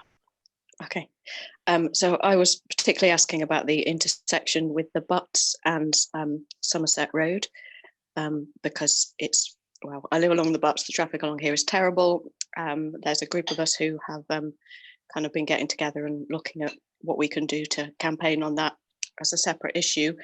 But that stretch of the Butts is used by incredibly heavy lorries. I believe it's possibly illegal, but I can't quite get my head around the weight restrictions. And I just wondered if there's any thoughts on how a crossing would work there, given the volume of traffic, given the parking and the lack of visibility, how that would be possible to be managed. Although I would love to see this scheme in place on the 1st of September. Thank you, Fiona. There any, do you want to come back on that, Jess? Yes, that's a great question. Well, there are two aspects to this. You know, what we are missing is the overall, what's called the LC WIP, which is the sort of overall network plan for walking and cycling, which would allow a sort of more strategic approach to managing HGVs, and also would sort of undertake a more detailed analysis about what percentage HGVs are and where they actually travel. So at this point, that crossing, again, it hasn't been designed, rather an allocation has been made in the bid to the DFT. Again, it's just indicative at this stage to enable looking at a crossing there. I think it's very challenging for all the issues you raised, and not to mention the fact that the footways themselves are so narrow. So it's definitely a tricky conundrum. And I think you're absolutely right to identify somehow it relates to the overall traffic patterns. So I don't have a ready answer to you, but just a sense that actually something it should be possible there. And actually it could be important to help unlocking some of these other traffic issues. So maybe to say again, that's something where there would be, for that intervention, there would be more time to come back and do better local consultation with yourself and the people you represent, local residents.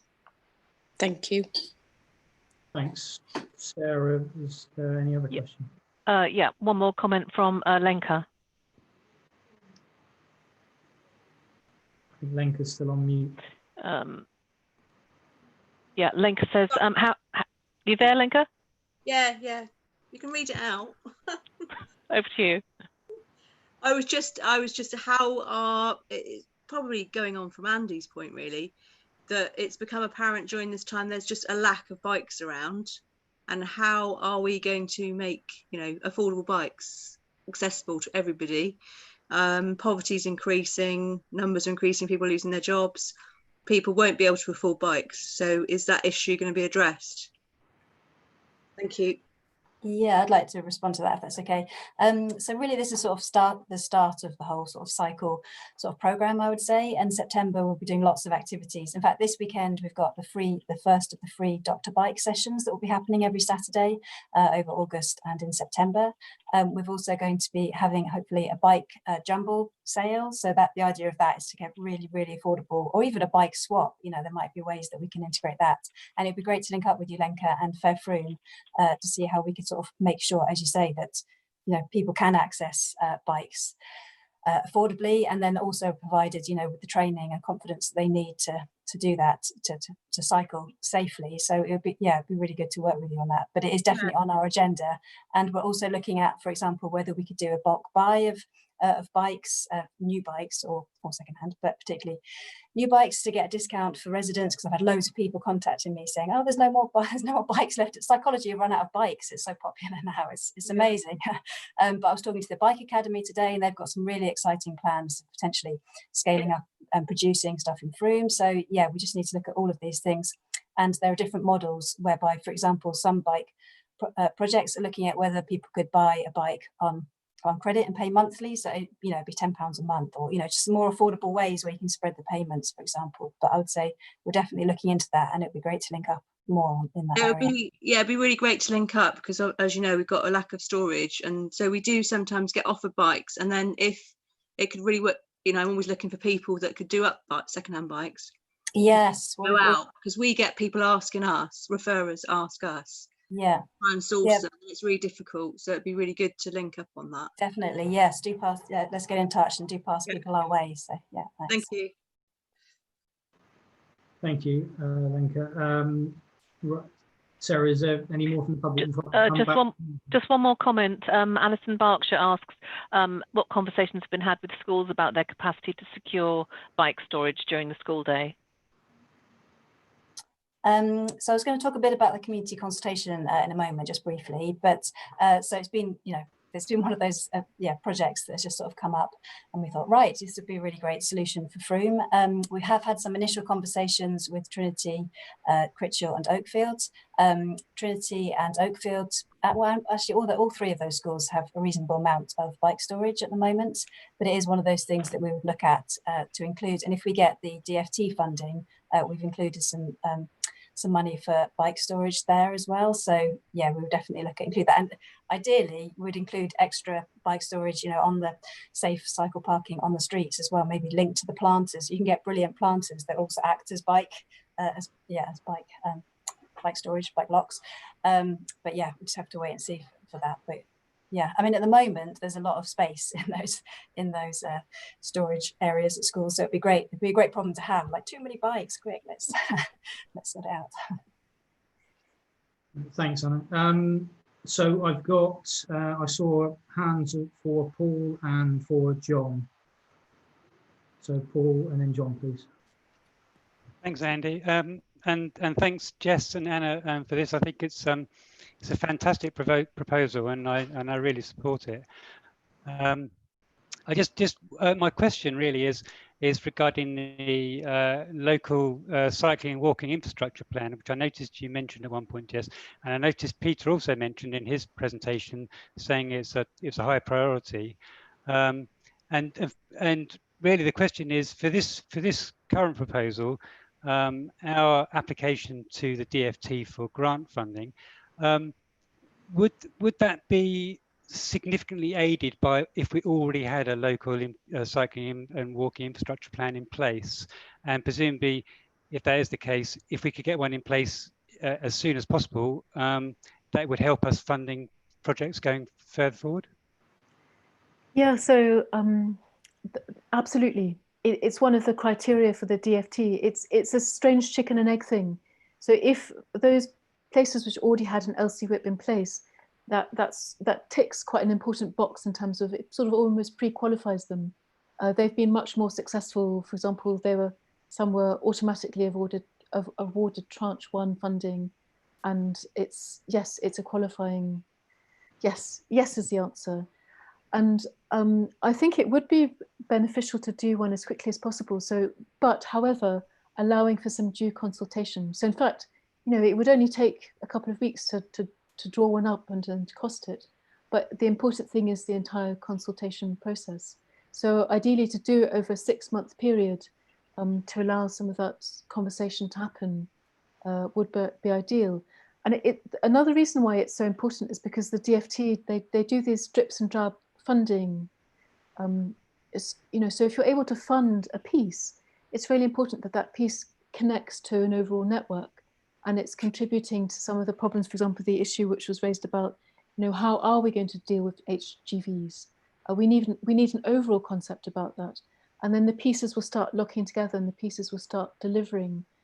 In the same way, if you have an LCWIP in place, it makes it much easier with your Section 106 funding to get developers to actually contribute to an overall plan.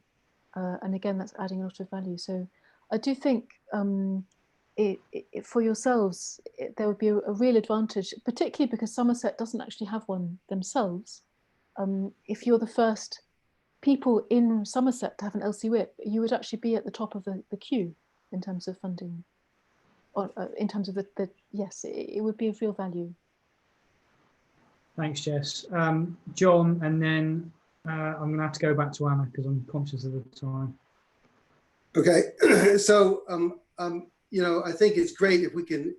Paul's point is very well taken. If we can get ourselves configured to tap into that funding to enhance cycling safety and walking safety, that's absolutely fantastic.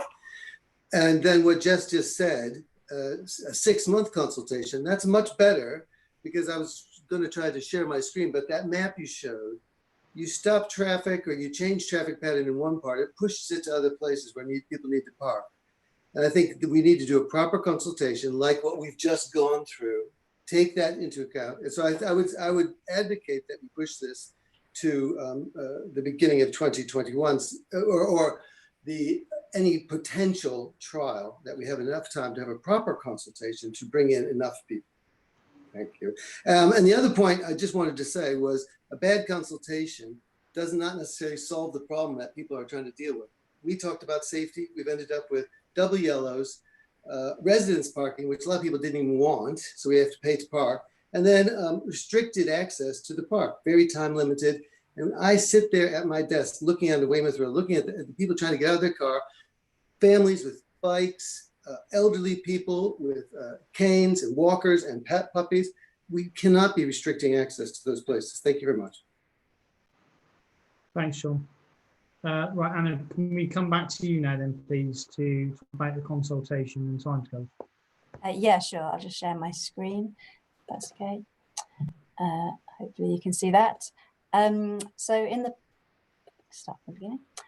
So in the paper that hopefully you've seen, the proposal tonight is not actually, so I wanted just to explain the concept and sort of look at how it would work. And the proposal tonight is actually to look at the community consultation that we do over the next few weeks and the feasibility work. And then if we find that that is successful and that there's support for it, that hopefully we'd bring it back to a meeting and get agreement from councillors to implement it either in September or in January. So in terms of the process, I mean, as Jess mentioned, this is, you know, an emergency measure. This is, you know, the COVID-19 crisis really has highlighted the impacts around health, around inactivity, and around the need to provide safe, you know, when we've seen when the streets are quiet and there's less cars on them, people do walk and cycle much more. So, you know, how can we create that now when people are used to that environment as well? And those good behaviours, travel behaviours. So the idea is we've started drafting a survey to get people's ideas and to explain the concept. That would be both online and in a leaflet that we're designing at the moment. And that can be sent around hopefully sometime tomorrow.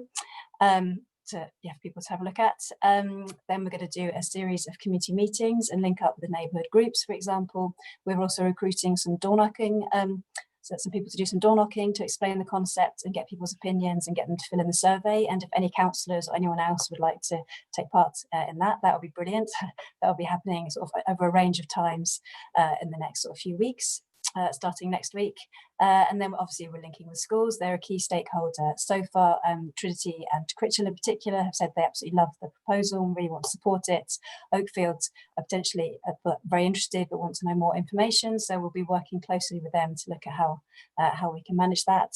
And obviously working with Nunny. But we do know, I would say, that doing that active travel challenge, you know, when we, even just through the little simple promotion, 20% more people walk and cycle and drive less. So this is not about necessarily displacing loads of cars. It's about reducing the number of cars that are actually accessing the area. So hopefully, I mean, the overall impact will be pretty positive.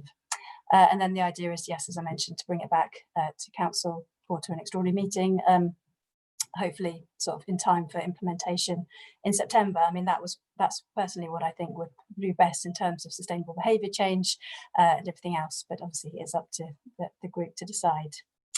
And then, as I mentioned, we would also then look at launching a mini active travel challenge working with the schools as we have done previously.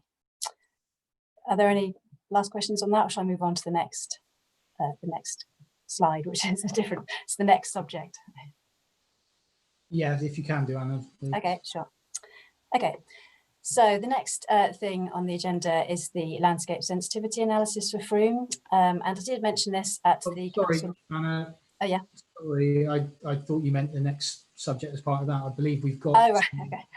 Yeah. I believe we got to take a vote on that. Is that correct, Paul? Okay, sorry, yes. Let me stop the share. Yeah, Andy, I think what we've got the two recommendations that are in the report, and then there's also the two options that Anna and Jess have been talking about on the timing side. So I suggest that we look at the first recommendation and within that decide what timescale you would like to progress on, be the one that starts in September, or the other option is the longer term one. So somebody would need to sort of propose some wording along the lines of to start in either September or January, and then we can vote on those two, and the recommendation can say to start in January or to start in September. Does that make any sense? So, sorry, Paul, just to clarify, so then the two recommendations, the first one would be to approve the commissioning of the feasibility consultation programme. So we need to vote on that first, and then maybe change the wording on the second one to decide on the timescales for the outcome if it's successful. Is that correct? I think maybe it'd be better to add a timescale to the end of the first recommendation. So right, to approve okay. commissioning of the programme with a view to starting in either September or January, and then we need to sort of vote on that one and then vote on the whole revised recommendation. Right. Okay. I just have a little question. Yeah. Could it be the consultation? We can start that immediately, and why not do, you know, the cheeky bicycles people do, and that's all fine. But if we start the consultation, then a potential trial could start in January, which means we have plenty of time to do a proper high standard consultation. I think what there is on the table, John, there's a decision for councillors to make with a view to starting in September and a view to starting in January. Okay, so do we, Mark? Yes, thank you. I'm sympathising with John to some extent. I think I would propose that we start in January, if only the people of Weymouth Road, Somerset Road have been consulted recently about the residence parking and the restrictions to that. If this came in at the same time, that would be very, very confusing for lots of people who use the parks, people who want to park within the area we've discussed. So I really think that the residence parking thing needs to settle down a bit before another thing is imposed upon the people of that area. So, Rich?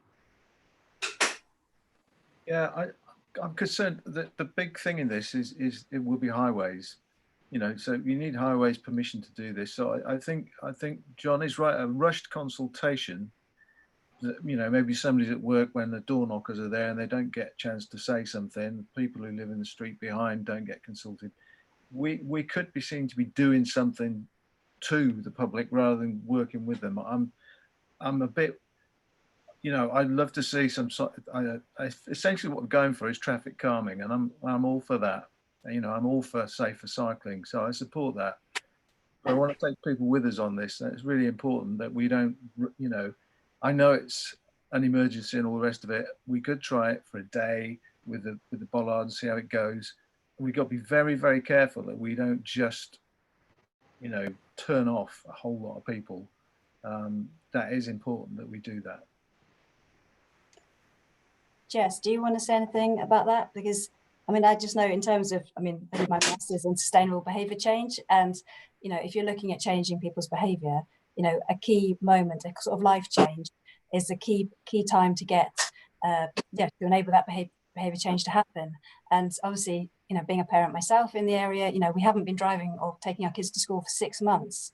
To get that change in now, when we're not used to jumping in the car and going up the road, which I know a lot of people in my street, for example, you know, drive up the road to Trinity School, for example, you know, getting that message in now and just saying, right, actually, we're doing it a new way. We're integrating 5 minutes of active travel into your daily routine. You know, I think that is, you know, it would make a massive difference. And also the weather. I mean, if we do it in January, people will be used to driving. They will be going.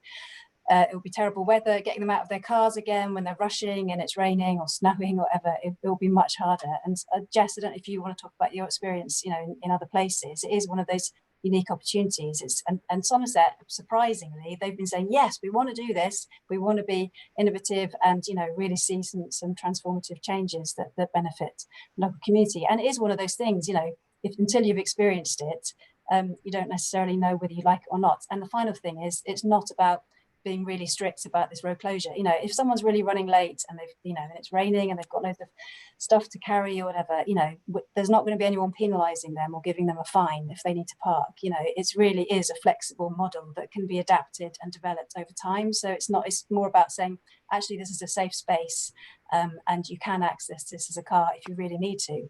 It's not about being too draconian. So I would say that actually, yeah, in terms of getting people on board and as I say, in terms of like, talking to the governors at Trinity, for example, you know, we've all been so concerned about congestion, particularly since the police station redevelopment and the, you know, reduction of car parking in the area. It's really, really dangerous. There's an accident waiting to happen there, and if we delay, they're potentially making it more dangerous in that area. So, Jess, do you want to say anything about the speed of this? Because I know I totally understand why it's uncomfortable and how, you know, that's not normally what Froome would do, but this is sort of extraordinary. Yeah, extraordinary times, isn't it? Yeah, I mean, I would mention that, you know, I've spent my entire career leading with engagement you know, it's been the essential principle of how I work. And this is the first time I would advocate just doing something just about. I mean, the other thing is, to be honest, we're not doing it without engagement. I would say we're doing live engagement. So it is this approach to actually put something, a pop-up feature in, and then give people, use that process to engage on, which I think could actually be really, really valuable. I do think, as Anna has mentioned, this is an unprecedented moment. And maybe, Rich, I might have understood you. Actually, highways support this totally. In fact, they've which is exceptional. You know, I think this has felt like this is actually something they really want to do. And you know, they've also received a top-down message about how important this is. So actually, we're talking about something which is, we're actually now getting to the fundamentals. This is actually really important. So I have to say, it would make my life a lot easier if we didn't start until January. You know, so that would be easier for me personally. But in terms of what the right thing to do might be, I do think that actually we have an opportunity to. Oh, maybe I wanted to mention this. There will always be a level of pushback, and I think that will be the same if we start now in September. I think it would be the same in January. I just think that we have to expect to manage that. Sorry, Jess, I'm going to have to cut in there, I think, because we are pushing now on time. Steve, I think you had a question, and then we really need to go to a proposal. All I was going to say is, by way of a compromise, I mean, there is a half term after 6 weeks normally. I mean, would by doing this at the half term break give us the opportunity to do a much more comprehensive engagement with not just the residents but also the parents. I don't know. I think it's a great idea personally, but I can understand where John and Mark are coming from. Is that the residents are going to be up in arms if everything is just thrust on them in one go. Can I just come back on that very quickly? I mean, in terms of the residents, I think we're going to have to go to a proposal. Well, there won't be any effect on the residents. They'll be able to park outside their houses as normal. So it's not about restricting them. Anna, I think you need to stop now, please. Sure. Right, thanks, Paul. So in terms of the proposal, do we have a proposal from anybody in terms of the timescale, whether we go with September or whether we go in January? Paul? Yeah, I'd like to propose that we start in September as soon as possible. As has been said many times, this is a kind of unique opportunity for culture change. We've had in our objectives for many years to increase walking and cycling in Frome, and this is a really once amazing opportunity to actually put that objective in place. And if we allow children to go back to school, business as usual, making that culture change is going to be much more difficult. So I really think we should start as soon as possible. Right, thanks, Paul.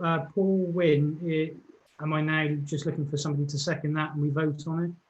Or do we look for somebody to propose? Yeah, can I suggest a formal wording around what Paul's just said? So at the end of recommendation 1, perhaps something like, with a view to starting a scheme in September. Obviously, that will be dependent on the pre-scheme consultation. But if that is then proposed by Paul, seconded by someone else, and then councillors vote on it, if that's not carried, then we can consider an alternative proposal. Brilliant, thank you. Do we have something to second that? Could we not propose an alternative of the same words as Paul's just mentioned, but saying January at the end of it rather than September? Could we have the two options? I think this is a good way of doing it, Mark, because if councillors don't have a majority, if you don't have a majority in favour of September, then the next one would be, okay, if someone wants to propose January. No, but my question is, could not the consultation, could we not start in September with consultations, but we don't target implementing the scheme until after the consultations take place in January? So together like that, I think that's... Hang on a minute, John. Paul's made a proposal, so that needs a second and then voting on. And if that fails, then we can explore an alternative one. So do we have somebody to second that? Yeah, I second. Okay, so the proposal and the second is there for the starting in September. So any all councillors in favour, please?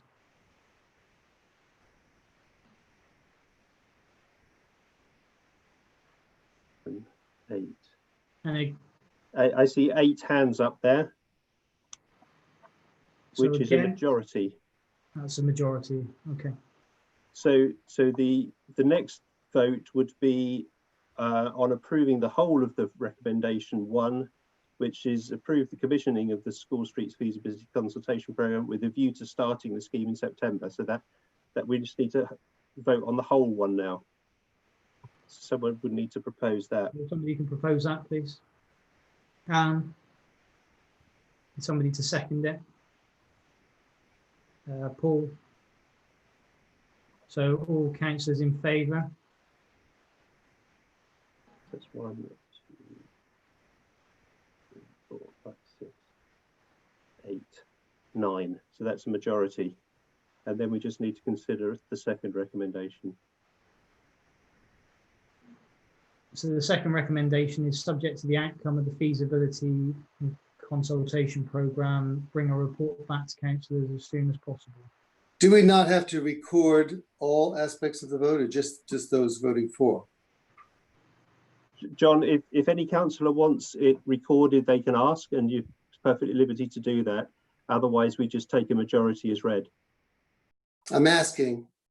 Okay. So, do you want to do it for the whole of the first one that we've just voted on? Is that what you're asking for? Starting the scheme in September, I want to vote to oppose that because that's unreasonable. Yeah, by not voting for it, you're opposing it. Okay, fine. I'm taking that as read, that there's a majority, so all those other people. Yeah.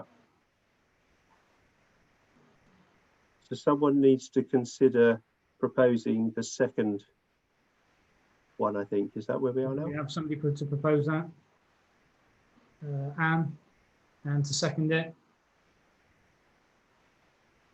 Looks like Paul again. So all councillors in favour. 1, 2, 3. I'm sorry, I'm confused now about what I'm voting on. I'm really sorry. Ali, you're voting on the second recommendation now. Would you like me to read it out? Please, Paul, yes. Of course. Subject to the outcome of the feasibility and consultation programme, bring a report back to councillors as soon as possible. That's purposely vague because we need to, obviously will be dictated to an extent by the highways timetable, but as soon as possible is the meaning there.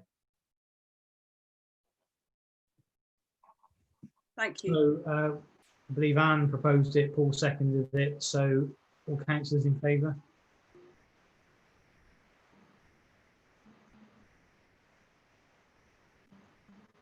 That's 10, that's the majority.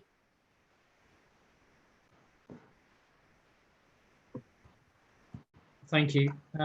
So that now brings us on to item number 6, which is again with Anna, please. Okay, thanks. I'll just share my screen again. Okay, yeah, so this is talking about the landscape sensitivity analysis. And on the work programme for the past few years, there's been a task which has been explore renewable energy options. And in the past, I've done some work, for example, with some students looking at what opportunities there are for solar on rooftops. So we have some of that sort of baseline information around that. And now we're sort of looking at how we could basically meet our zero carbon targets. And as part of that, it was the work that was done in 2016 by Climate Works that looked at how we could meet these zero carbon targets and meet our energy demands renewably and locally.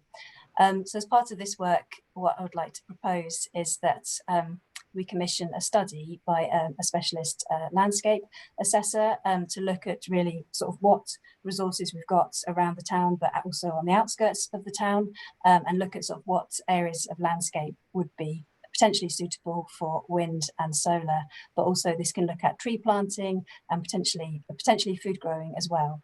And this is an area that lots of places have looked at. Lots of people have done these plans. Bath and North East Somerset, for example, did a comprehensive plan back in 2010 actually.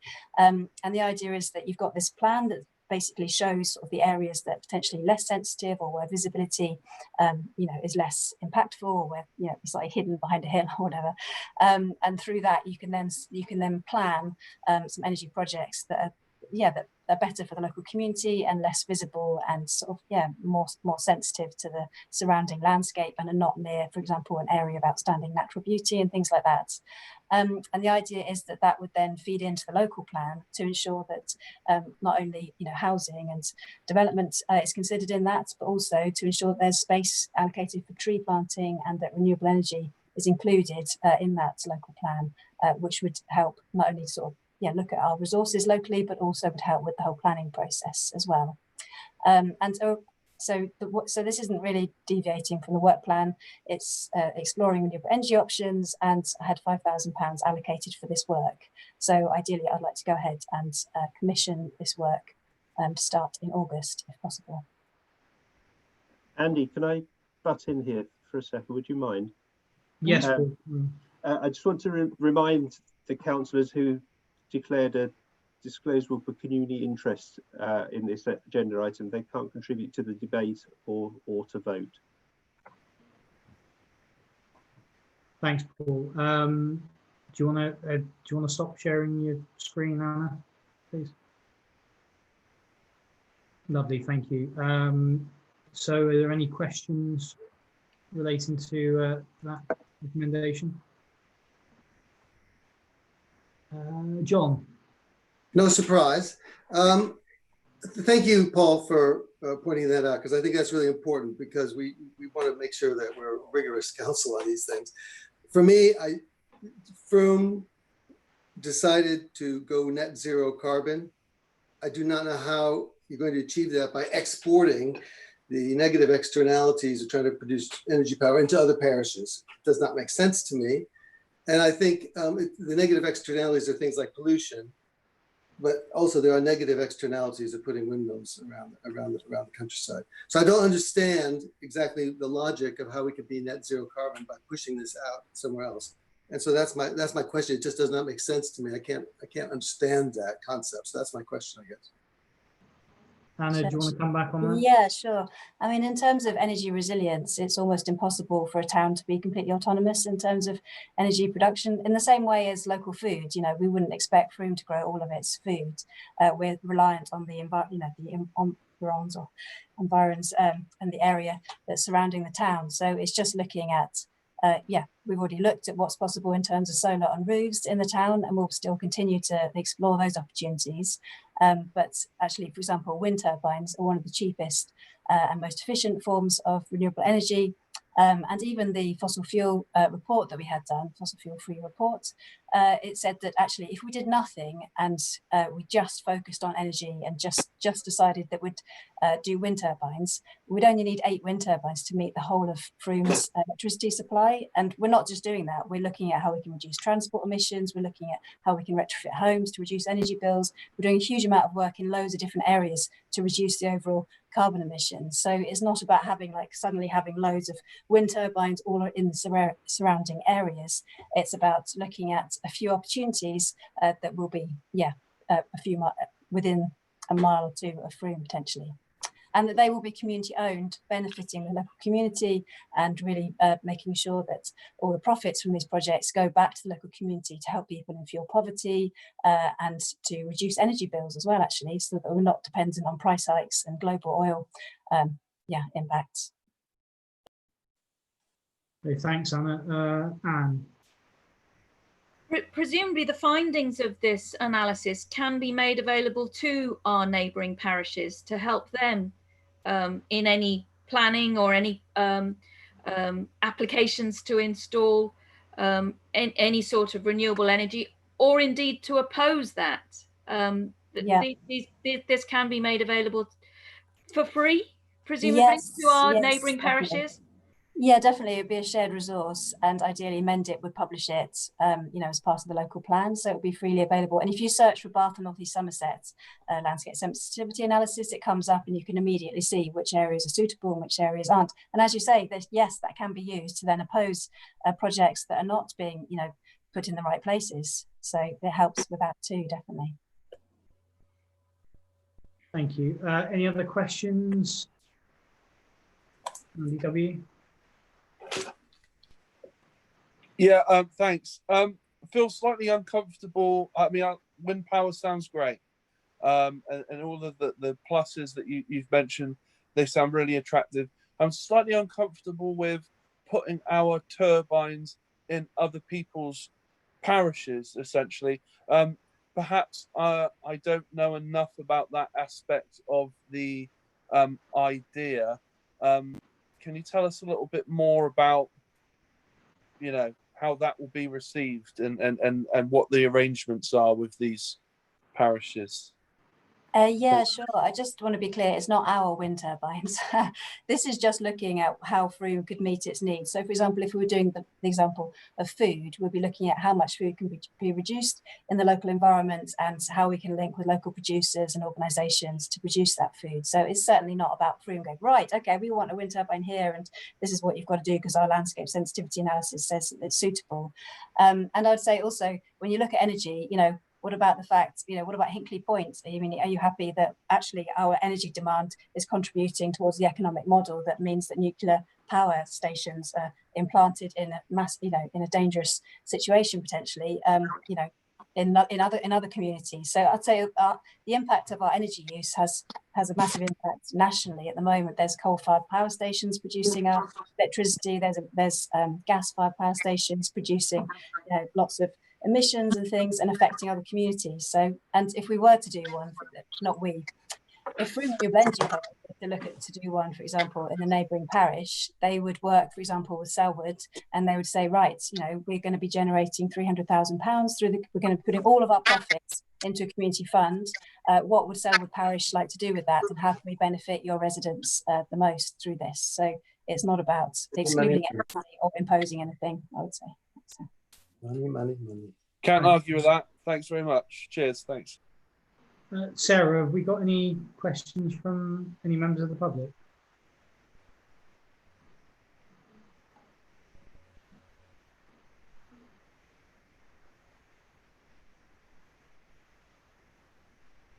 Sorry, I got disconnected for a minute. I'm back. Drew Gardner says there is good historic precedent for water mills on the River Frome.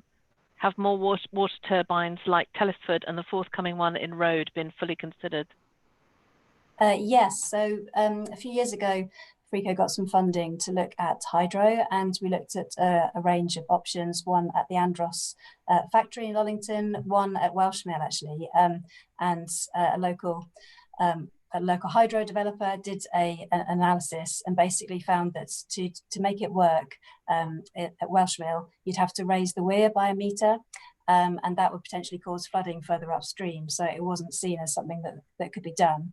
Having said that, we do work with, there's a network called Mendip Power Network that is coordinated by the Hydro Project, Anthony Battersby, who's based at Telesford down the road, and we've often talked to them about, they basically link up with people that own old mill sites and look at how they can sort of connect to hydro.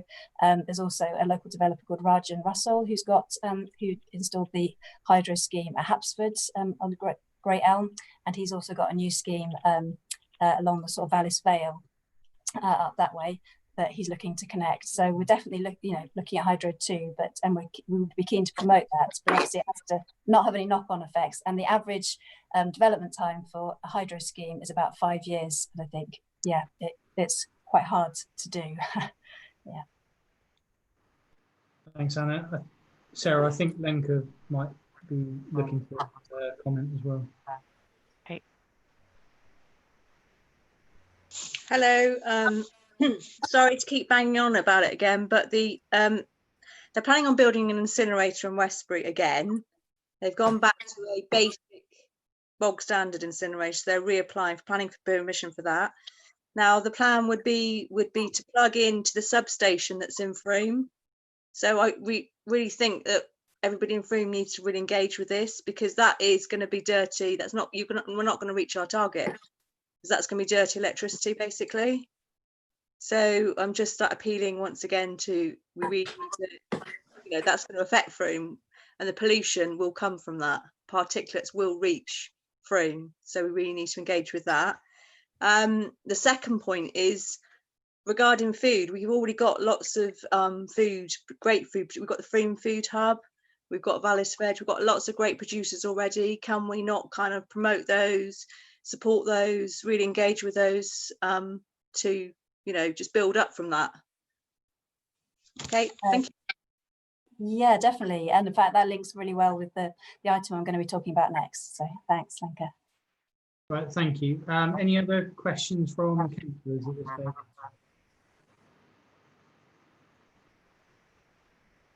Fine, thank you. So obviously, I think we need to vote on this one. So the recommendation is to approve the expenditure of 5,000 already allocated for the work in the resilience budget to support the landscape sensitivity analysis for wind, solar and tree planting around the town and surrounding areas.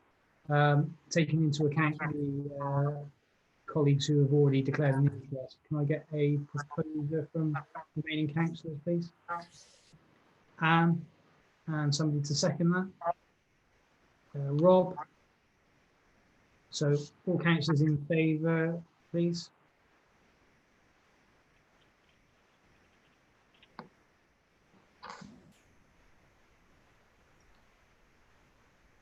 Paul, sorry, you're on mute. Do apologise. I think I got 5 there. Can we just put the hands up again, just to make sure, please? 1, 2, 3, 4. So that's 5, 6 in favour. That is a majority. Okay. Thanks, Paul. So if we can now then move on to item number 7, which again is Anna. Great, So, thanks. Very busy tonight. Yeah, sorry, it's my last bit. Right. Okay. Okay, so the final bit is talking about local food, which is why I used that analogy earlier, because one of the things that we found during COVID, and also that was already mentioned in the work programme, was looking at sort of local food and local food resilience. And so we were approached by a new community group called Frome Field to Fork back at the beginning of lockdown, really, and they were saying to us, you know, what is the, you know, what does food resilience look like in Frome, and who are the local producers and how do we link with them? So over the last few months, myself, Emma and the Field to Fork team have been developing some surveys and working with local food producers really to find out sort of where they are, what their needs are and how we can support them.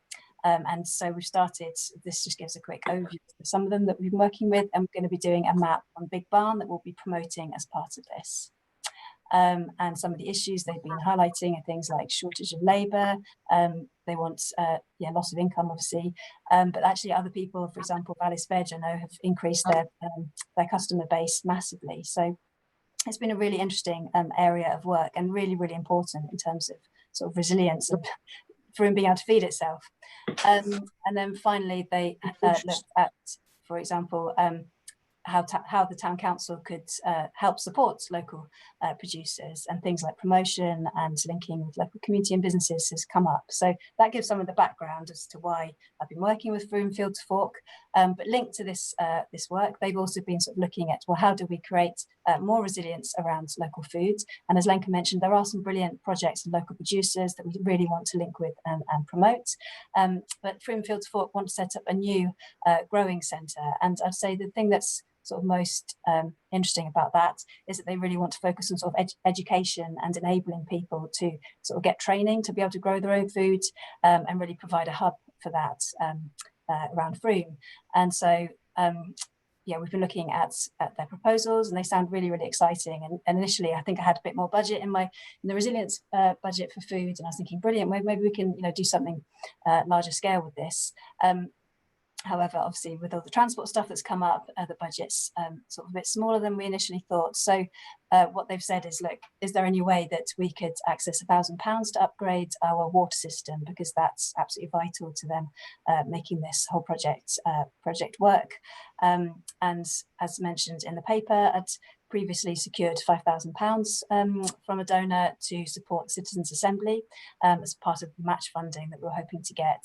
We didn't get that funding, and the donor is very supportive of local food and is very happy for us to use £1,000 to support this group that's been doing lots of work around food resilience, and will be providing this amazing space for Froome.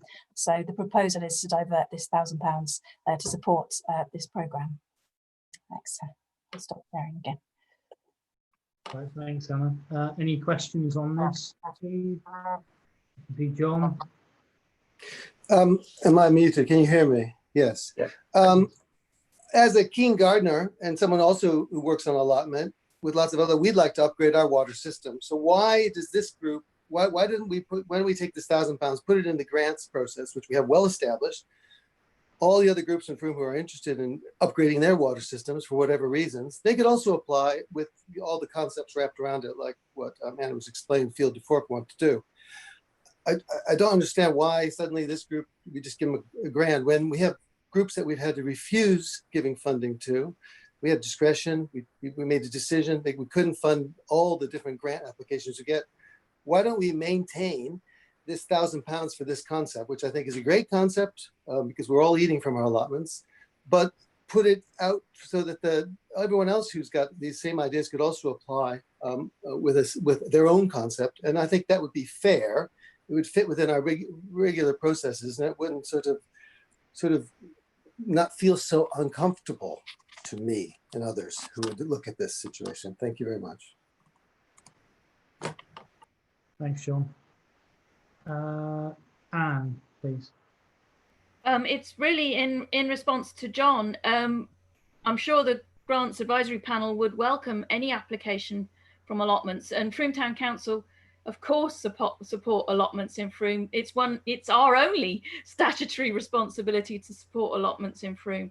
But I don't recall that there has been an application to upgrade any allotments water supply, but nobody knew there was money. That's my only point. John, we would of course look at any application from any community group that supports our strategic plan. And people producing their own food absolutely does that because it's in Anna's work programme. Thanks, Anne.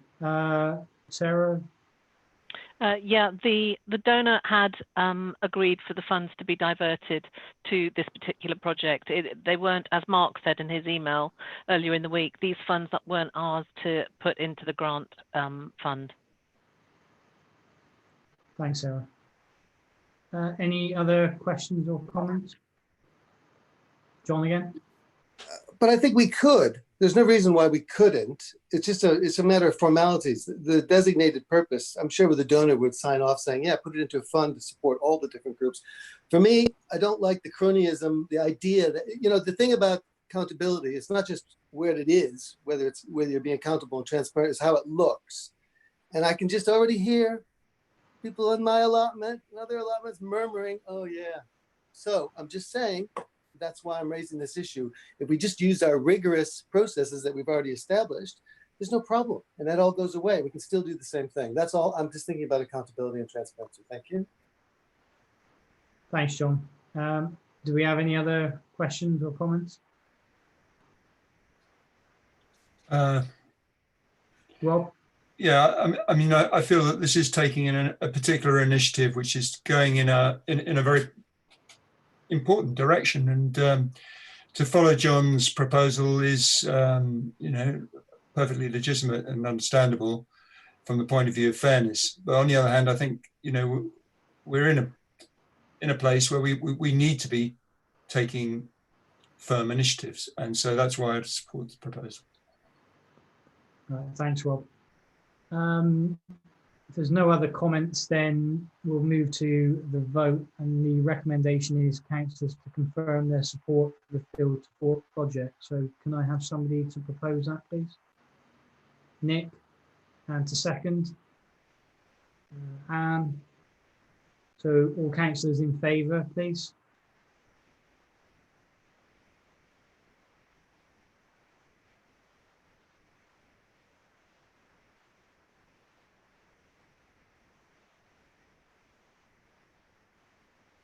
I'm on mute again, apologies. I've counted 6 hands up. Can I just count those again, just to make sure, please? There's 1, 2, 3, 4, 5, 6, 7. It's got to 7. That's a majority, I think. Can we just make sure it's a majority by asking those people who do not support it? Okay, so that's 1, and the remainder would be abstaining. Oh, I'm just abstaining for now. I'm abstaining as well. Okay, so that's a majority. Well,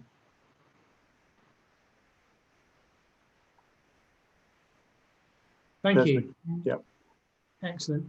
So the final item on the agenda, number 8, is a proposal to work with Public Square to review, co-design and co-produce a new grants process. And I believe that's with Kate. Hi, I'll be super quick, I promise. And lots of you are already on the grants advisory panel anyway, so have been involved in writing this with me. So yeah, as you say, what we're proposing to do, what we'd like to do is work with Public Square to co-design the grants process. So we've tried various iterations of grants over the years. And some things have worked, some things could have worked better, some things have failed, to be fair.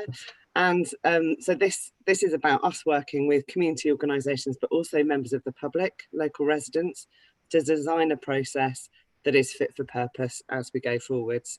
We're looking to do that over the next few months in order that we can then launch something in the new year, potentially around February time, which gives us the opportunity to really get something working and do a bit of testing in that time as well. The Grants Advisory Group have been involved all the way through this, and actually a few of them have gone and done a co-design webinar with hundreds of other people on it, which was brilliant. So we have quite a good idea of what will be involved, and we have this opportunity to work with Public Square, who are funded by another organisation. So what we're asking for is permission from this committee for me and councillors who are part of that advisory panel to work together to take a lead on this project. Excellent. Have we got any questions for Kate, please? Yeah. Andy Jones. Andy Jones says, how wide will the panel be? Are potential recipients included for consultation? Yes, absolutely. And so there's 2 stages of putting that panel together. There would be an initial small group that would design the process, and then there'll be a much wider co-design group. And so it's really important that that small group are involved in making the decisions about who and where would be involved in the bigger group. It will not be councillor heavy, and it won't be staff heavy. We really want it to be representatives of local organisations and residents. Thanks, Kate. Any other questions for Kate at this point? Rich? Yeah, I think this is really important going forward. You know, some of the debates we've just been having about should a certain group get funding or should it go through the grant process. I think this will help us to have clarity on those sort of things going forward. So I think it's a really good idea. It's worth doing. Thanks, Rich. Any other comments, questions? Excellent. So I think we can move forward to the recommendation. Kate's already laid it out, but just for clarity again, it's for this committee to agree to the Grants Advisory Group working with Public Square to initiate and deliver a co-design project with a focus on designing a grants process that meets local needs. Can I have somebody to propose that, please? John? Somebody to second it? Rich? All councillors in favour?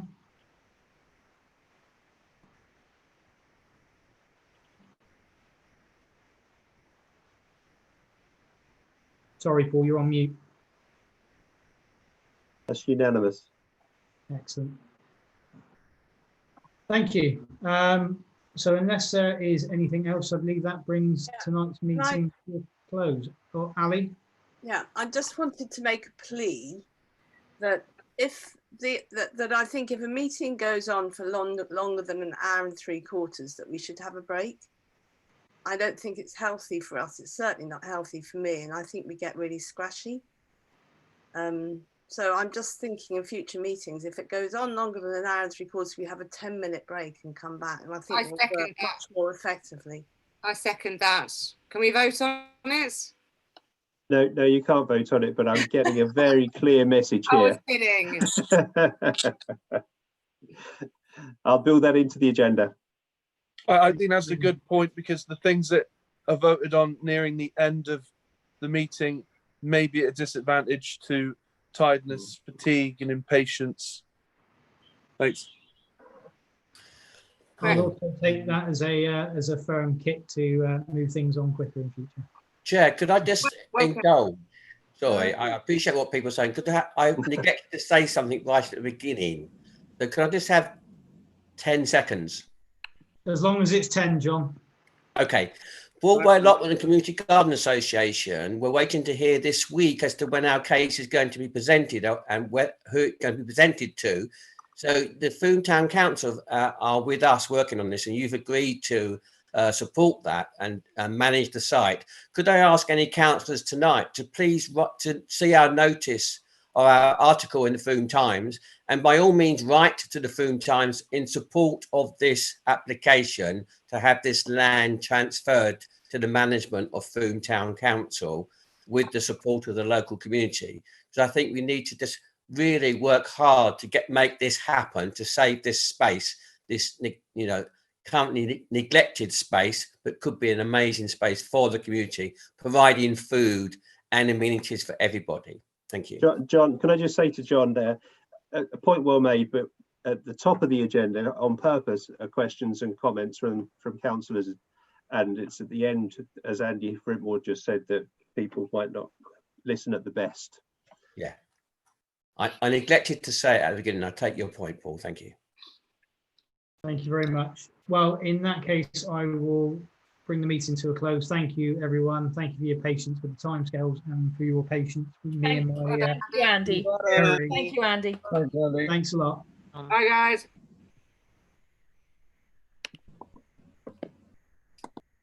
Thank you, everyone.